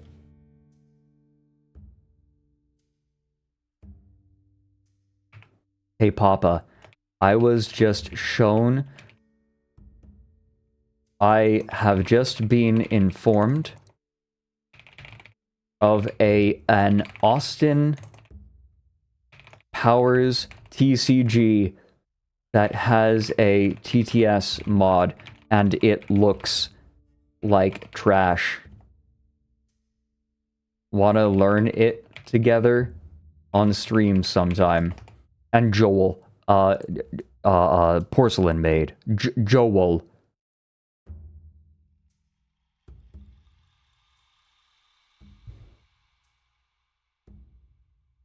Papa might feel, maybe Zoran. We could get Zoran, potentially. I just know... I'm going to message Papa, and then I'm going to see if maybe... what is it? Dilf Night. If the Dilf Night members might be interested in learning this together. Wait, this sounds great. Papa Mutt is such a sweetheart.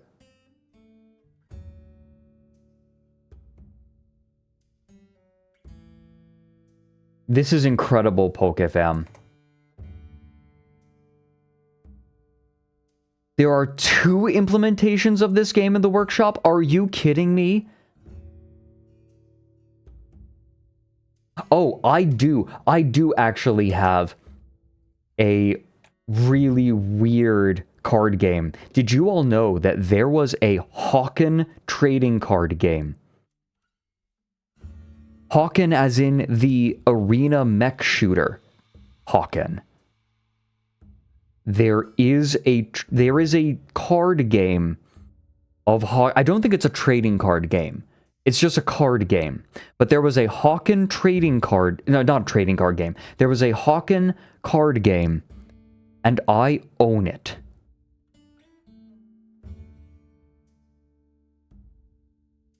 I own it. For best results, we suggest 4-play. Thanks for the bits, Iron Fox.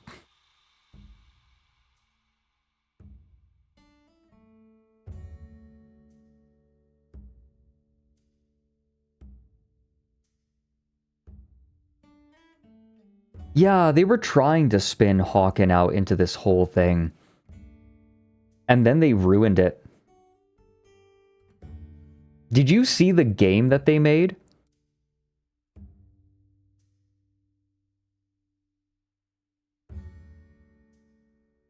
Here we go, Hawken Reborn. It's garbage. Hawken Here was we an go. There's a very good video about... Okay, let me show you what Hawken looked like.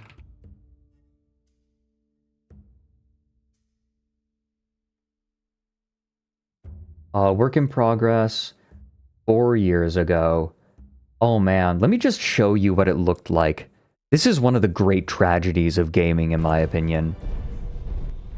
Oh, this is going to be not good gameplay. Can I find competitive gameplay? Hold on.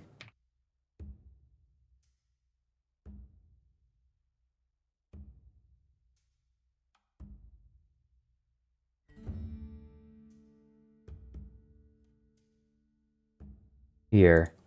How about this? I'll just skip ahead to get to their fighting.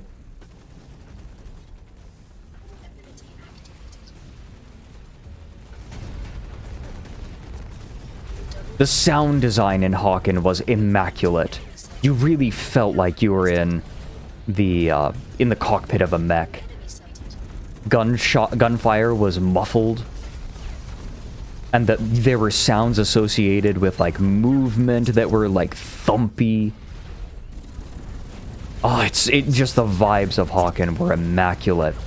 And the gameplay was excellent, too.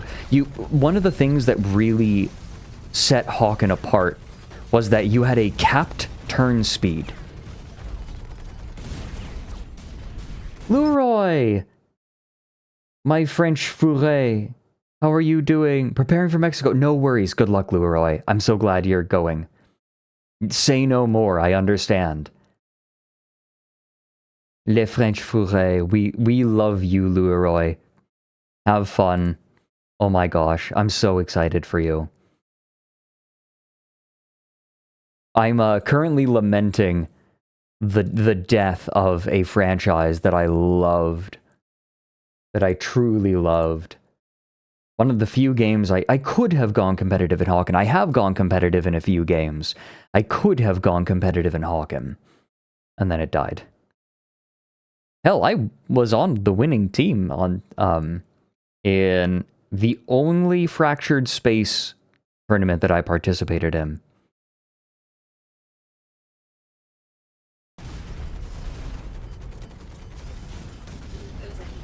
Oh, can I? Oh, that is the top quality. Ugh. The bitrate obviously is garbage, but it was fast-paced. It was tactical. It was so good. Too bad the servers are dead. I think that there are private servers still up, but it's one of those things where am I really willing to, like, get back into it when it's this dead? Well, everyone was very excited because they were announcing a new Hawken game, a new Hawken project. And it was this. Hawken was... Yeah, Awakening. Thank you, Gob. Yes, it's still kind of around. This is the game they turned it into. Hawken was a great competitive shooter.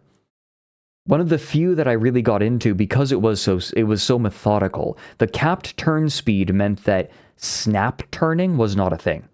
You had to be careful about how you approached fights. It was a lot more about positioning and movement and prediction than anything else. And good decision making was rewarded. It was great. There was nothing like it. And it died. Like, it is great. Like, look, it is fast too, right? It is a game that rewards careful, methodical thought and preparation while still being really fast-paced.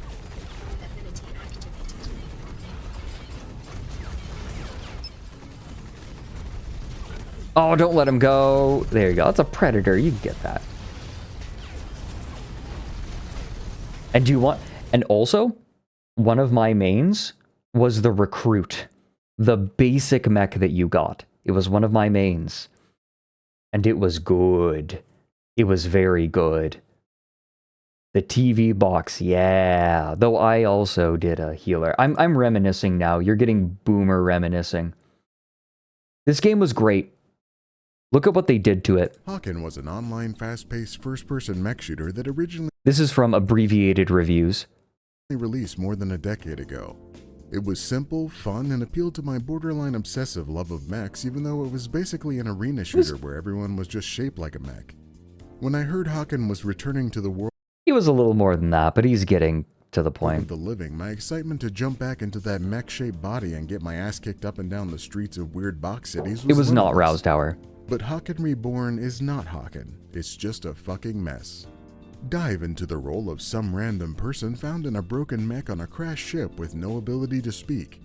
With no real explanation, you'll join up with some random people and fight your way back to a base where you'll get to launch yourself into this 6-mission campaign of fighting for a different collection of random people as a mercenary. That's right. They took an arena shooter and turned it into a single-player campaign game. On these half-dozen forays into a world with all the beauty and detail of a PS3-era collection of brown textures that somehow manages to look worse than its 10-year-old predecessor, you'll brandish exactly 2 weapons against every enemy you encounter. With upwards of 6 different types of enemies, though, you'll probably never get tired of gunning down wave after wave of bad guys that literally teleport in around you from random directions. Luckily, these dozens of enemies swarming you without warning face their own challenges of navigating terrain and understanding that you still exist. But the deadliest of these foes are the random microscopic people wandering around using their exceptionally muddy texture camouflage to blend in with the surroundings, truly maxing out how annoying they are. Don't worry though, if you do die, you can just buy your way back into the mission like nothing happened. But when you do complete exciting events like going to locations and shooting people, pressing F near boxes to accomplish just about anything, and escorting objects like this Borg cube, you'll finish the mission with a collection of all the random dots you looted from your killing sprees. These can be used in the crafting system to create new items from blueprints like one of these 6 weapons or one of these 6 mechs.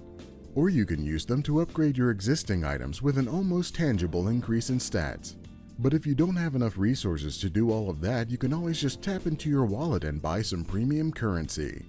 That's right, this single-player only 6-mission adventure is funded with microtransactions to let you take all of the shortcuts you need to get through the 90-minute campaign. Of course, once you're satisfied with this story of motion comics featuring AI-generated art, you can venture onward into the patrol mode. Here you get to dive into the open world of this map of curvy roads connecting areas the size of basketball courts and wait for the nondescript talking heads to send you missions. Then you can navigate this ghost town with the exciting goal of hoarding more mech parts to build an upgrade for the future game this early access extravaganza might one day become. Hawken Reborn. It probably should have just stayed dead. I nearly didn't play this game at all because up until a post-launch patch there was no way for me to get the mouse sensitivity low enough that I wasn't Tony Hawking 900s every time I tried to turn. Yet I almost wish it wasn't fixed so I could have avoided wasting time with this. I don't know how you re-release a multiplayer-only game as a single-player-only game. I don't understand how the game is visibly worse than the original in every way. I'm not You sure can't why even they step on bothered dudes. releasing with so little content, and the content that is in here feels like it was made for a bargain bin game from the early 2000s. In case you were wondering, by the way, damage numbers were not a thing in the original Hawken.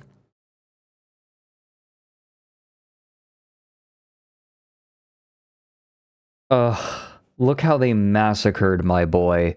Hawken is... it was so good. It did not deserve its fate.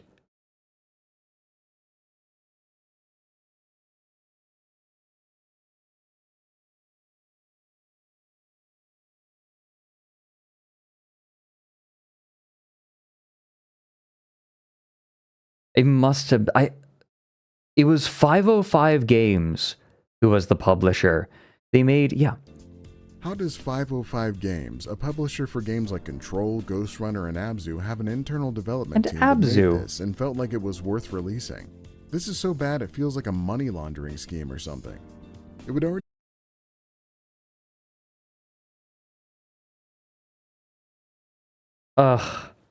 I'm so sad. Yeah, Gwen, you get it. Gotta step on dudes. There were no dudes.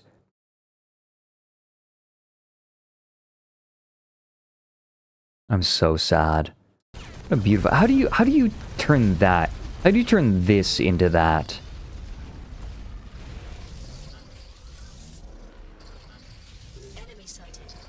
Yeah, I remember Meteor Entertainment, the sale to them.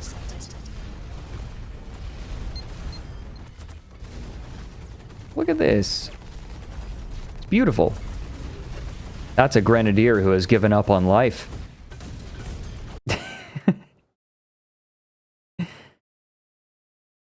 Oh my, okay. I think that we have time for one more submission.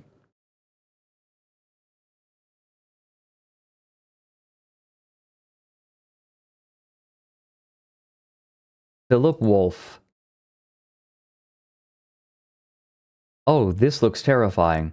A turtle shell is a human's ribs. They say. Yeah, presence of AI equals instant lack of effort. Anyone, you can talk about how much AI could potentially be integrated into people's workflow, but every time AI is used in a project, it's an instant sign that someone didn't give a shit.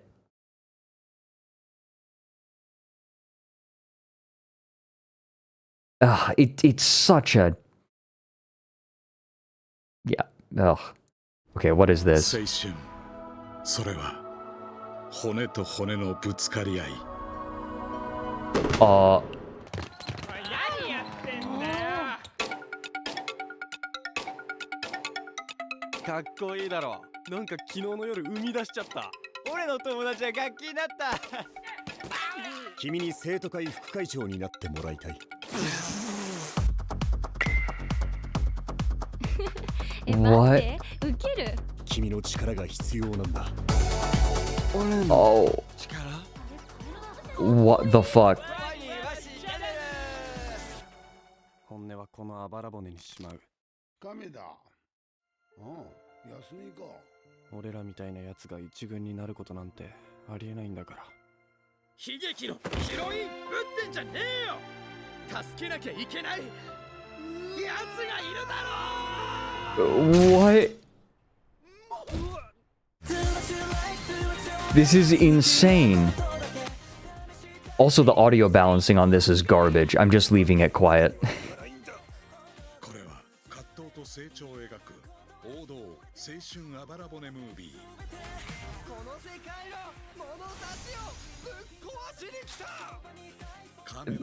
I'm gonna level with you. This anime is literally called A Turtle's Shell is a Human's Ribs.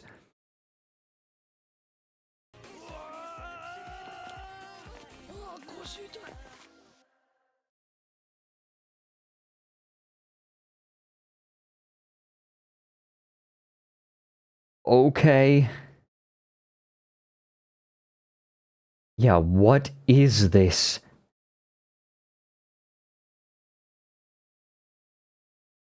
I get it. I ain't laughing, but I get it. That is terrifying. How do you have a whole stream about this, Goat Test?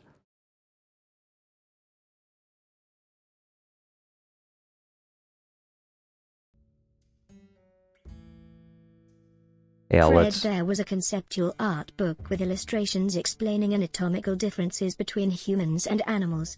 This is an anime based on that book. I was going to say, I remember seeing the human turtle in that one. I remember seeing, like, that made its way to social media, and I saw it. I know exactly what you're talking about.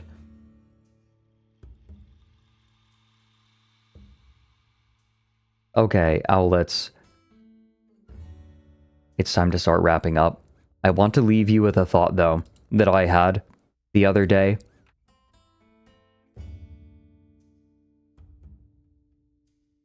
Men, burying your emotions doesn't make you tough.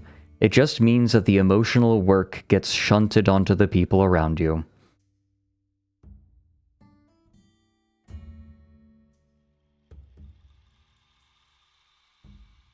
That is just a bit of advice I give you. Not dealing with your emotions or acknowledging them in some way just means that other people have to deal with it instead. So even if you just work through your emotions quietly, you still have to address them. Hello, kitty. Kitties come up on my lap. Cat cam? Would you like to see cat? Oh. Hi, kitty. Kitty butt. Okay, decency. Hey.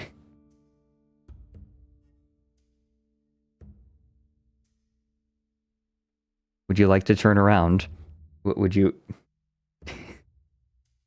Hi. Hey there. Oh. He's getting comfy.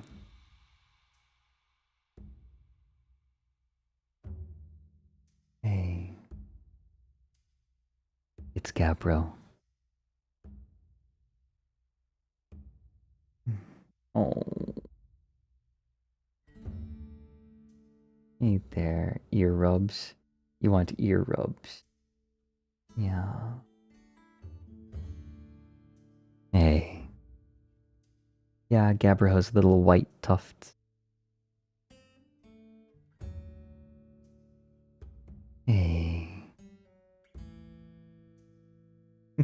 Oh, booty up. Booty scratches. Getting lost in the sauce. Oh. Hey.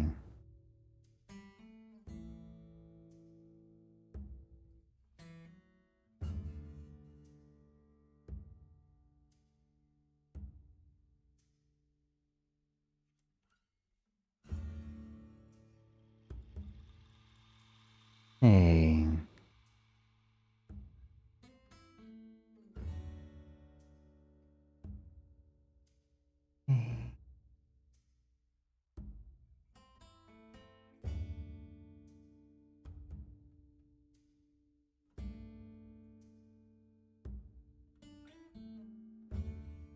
Oh.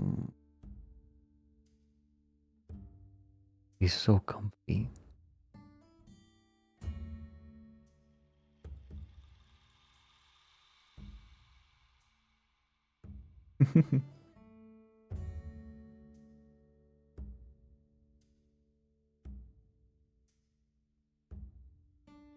Oh. Hey. There we go.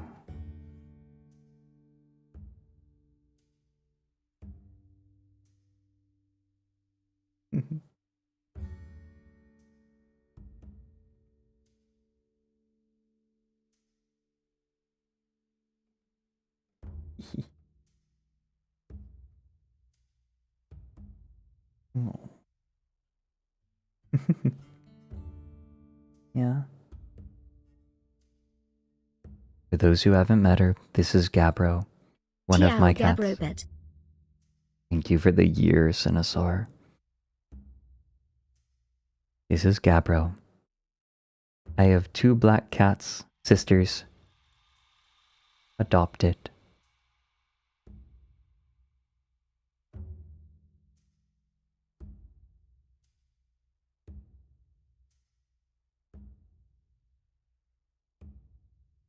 He's very sweet and very affectionate.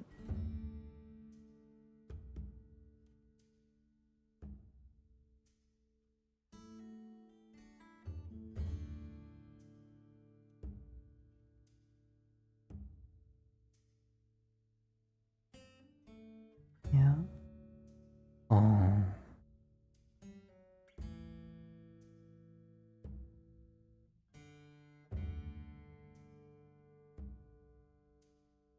Oh, she wants to rest her head on my hand.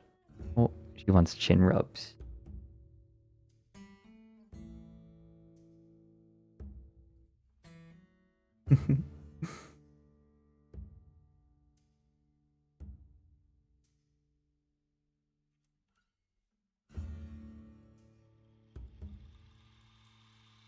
He has very fluffy cheeks.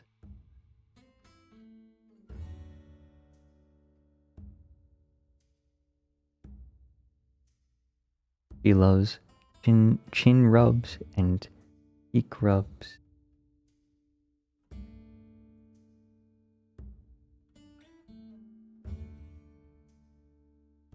And pets. I was a little bit worried that the arms on my chair would mean that my cats wouldn't jump up to sit with me anymore, but that has very obviously been proven not a problem. She just sits there and waits for me to pull up the armrest.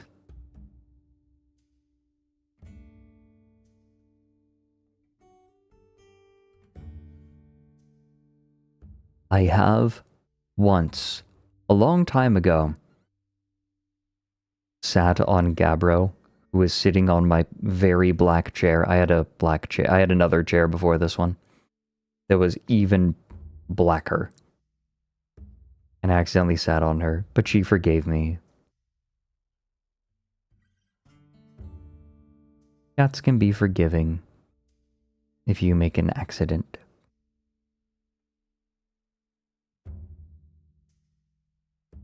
Oh. Hey. They can be forgiving if you are loving.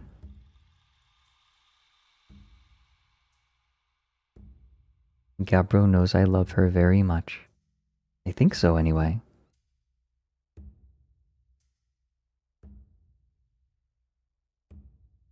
I love how Fred specified adopted just in case anyone thought he was actually a cat and they were his biological children. Tiaulo.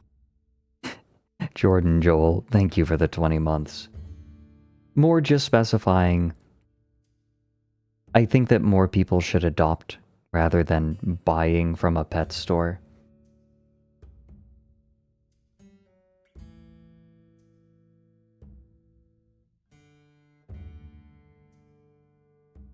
I would urge you, if you are considering getting an animal, to adopt.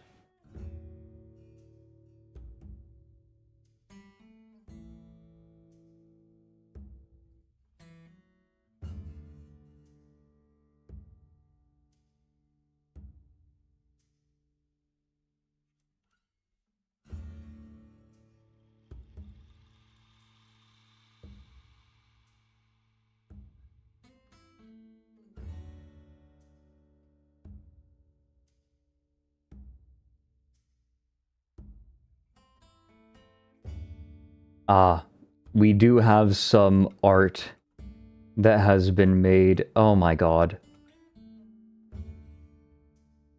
Okay.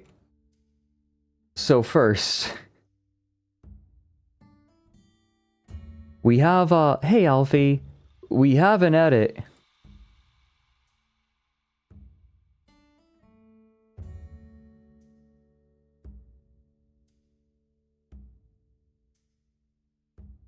It's, me and Mike, this is, to be clear, an edit of a Death Note panel. Well, if it isn't... Or it's not an edit, right. This was... I'm using the term edit loosely. If it isn't the Blowjob Brothers. So, Starry decided, in their infinite wisdom, well, if it isn't the Blowjob Brothers, completely redone. I think it is. It is completely redone. And I think that's Mel. Project Melody.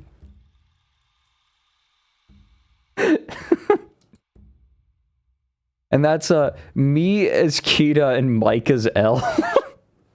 Fuck off. Oh my god. Siren's trying to get the gang back together to talk about the campaign and let me share all of the things that they didn't get to see, by the way. That'd be fun. I'm also seeing if they would like to hear the original short story that Death Note was based on, because I thought it would be really fun to read. What do you mean I'm Kira coded? Kira.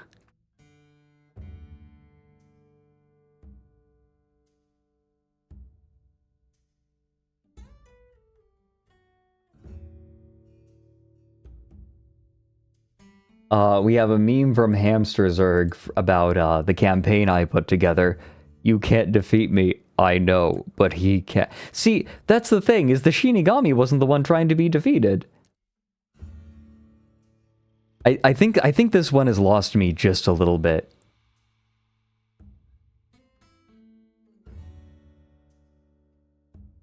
No Pretzel has made something. I don't know if I can show this.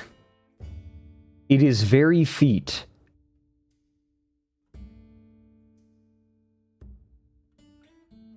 It is very feat.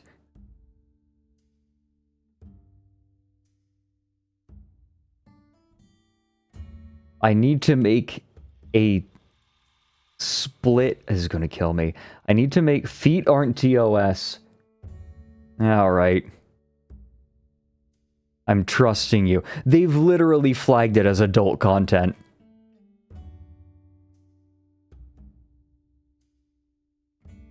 I'm going to play on the side of caution. However, it is in the ASTRALINE community server, should you wish to see it. No Pretzel has made another thing. It's me and Starboy hanging out. I love that Starboy is just a Triceratops, but blue.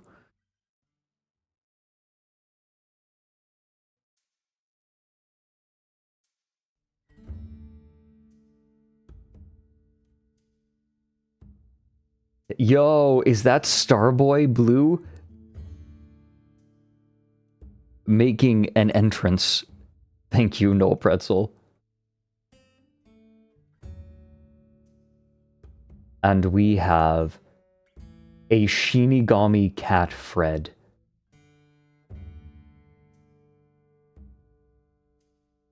Ooh. Wait. Wait, this kind of slaps? Look, chat, when you go in... Shut up! Shut up!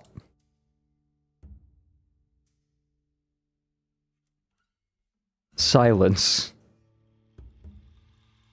This, however, is very cool. Oh, why don't I show... Would you all like to see the art that Vex made?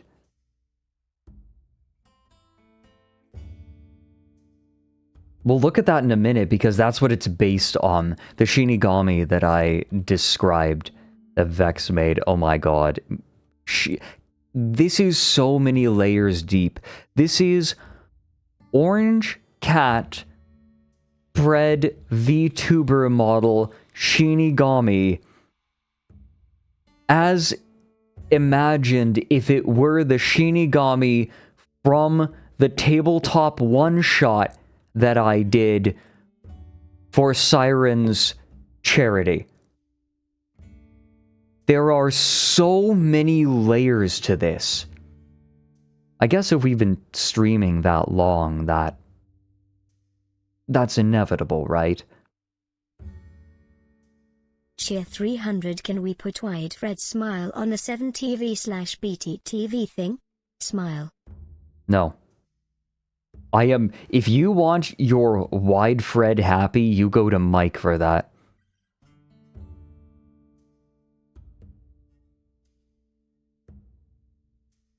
Here, I'll show you.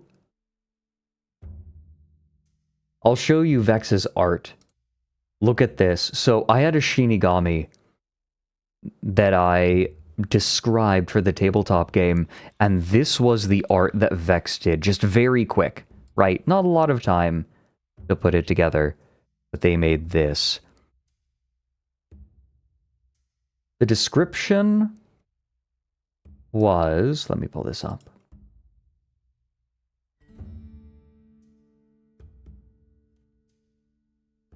This is what Siren saw when she came home. The first thing that you immediately notice about this creature is its hair, long, black, hanging down over its entire body, each I would strand. love to get back into chat, but I feel like him not doing it right of him using a pre-made model, but I don't know how to and am not good enough to make my own. Fred, make me feel better. Now. There's nothing wrong with using a pre-made model. You're absolutely doing it right if it's a pre-made model. Besides, a lot of pre-made models have very easy ways to swap them out. Like, in order to upload it, you have to have Unity anyway, and there are often lots of options in the Unity files on custom avatars, so you don't even have to do that much. You don't have to go super hard on it. Modular models are the standard now for pre-mades. Thank you for the bits, by the way.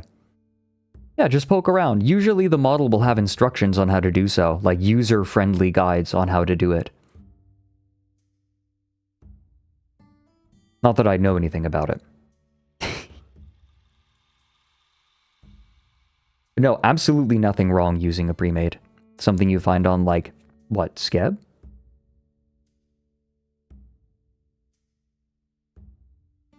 But yeah, don't let that be a barrier. But yes, this is the Shinigami that they were working with. The first thing that you immediately notice about this creature is its hair. Long, black, hanging down over its entire body, each strand thick like wire and just barely brushing against the ground. It parts in front of its face just wide enough for its tiny, flat nose to poke out. Gumroad, that's what I was thinking of. Thanks, TankFax. I see more. I think Gumroad is more popular now. Not even its eyes are visible behind its hair. Its jaw hangs slack just enough to leave a jagged black line between its pointed teeth. Its gangly, long arms protrude from behind the curtain of hair that envelops its body, its elbows cocked slightly in a way reminiscent of a gorilla. Of an emaciated gorilla, excuse me. Its fingers reaching down to its shins. In its left hand is the bunch of green grapes that you bought 2 days ago and left in your fridge. Its knees poke out in much the same way. Its torso can just barely be seen as well, black leather straps wrapped around its taut gray skin stretched thinly over its bones. Opening its jaw wider, it rasps at you. "You're not much of a looker, are you?" It pulls a grape from the bunch and pops it into its mouth. That was the introduction to this nameless Shinigami. And Vex worked with that description to make this. Vex is so good. And then there was another Shinigami. This fella. The description that Vex had for this one was, huddled in the corner, its back hunched over, a scraggly figure makes awful smacking and gnashing noises. It has a long strip of short, trimmed hair that runs straight down the center of its scalp and down its neck, ending between its shoulder blades, and underneath this, its vertebrae are clearly visible. You can see them rotate as it turns to look at you, and you can see its face, a horrible combination of a horse's and a human's, its snout protruding out too far, its lips curled back to show its large, flat teeth. Between its rear molars, a hunk of half-masticated jerky protrudes, its cheek bulging. Yeah. Weirdo. Ornts. And Vex also did art of each of the main suspects, the astronauts. Yeah, you didn't get to know a lot about this one. this was, let me see, this was Sylvia McDowell, who is the one who was going to ruin the mission.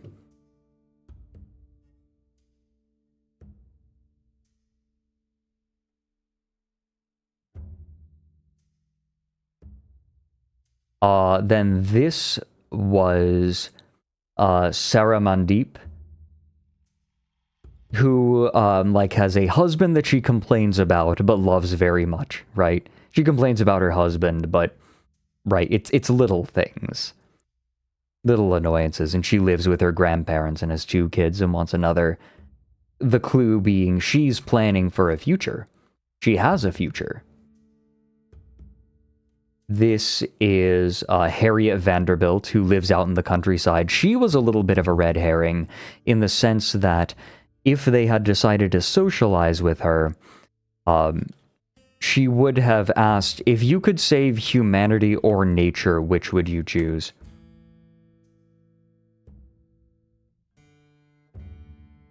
And then we have poor Gregory Wallace, who lives alone in a house full of mirrors after Sylvia tricked him into touching a page from her death note. And he saw the Shinigami. So now he's paranoid, incredibly nervous, and has, and he is, like, he has mirrors all over his house, so he always can see behind him. Not Gregor of the 15 Cucks.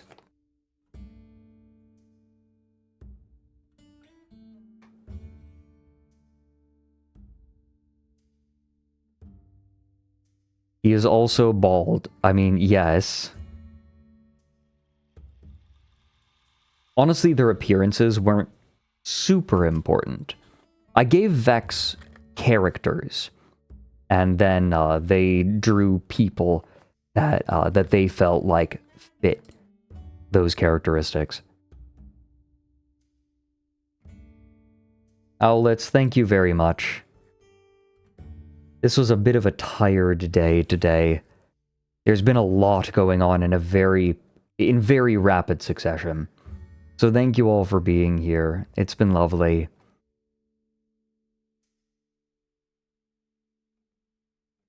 Let's see who we're going to bother. I'm sure that there are lots of people, good people streaming right now.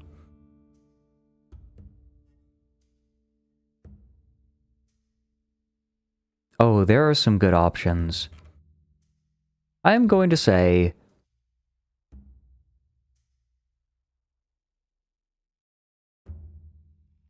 Let's see.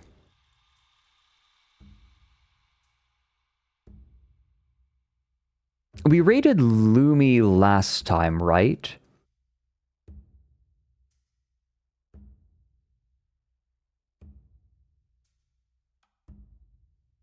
I am going to say...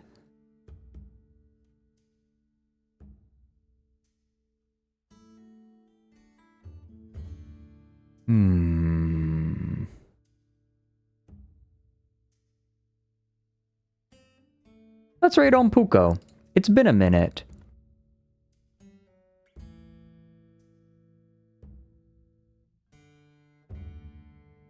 Oh, Ompuko is looking at a thing called trench broom, and I do not know what that means.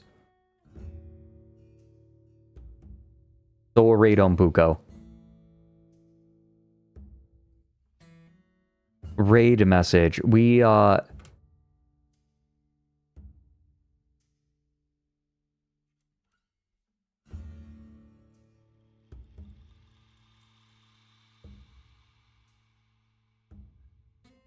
never go on Reddit. That's a good raid message. It's a nickname for a World War I shotgun. What do you mean, slam fire? Oh, is slam firing when you hold down the trigger and you pump?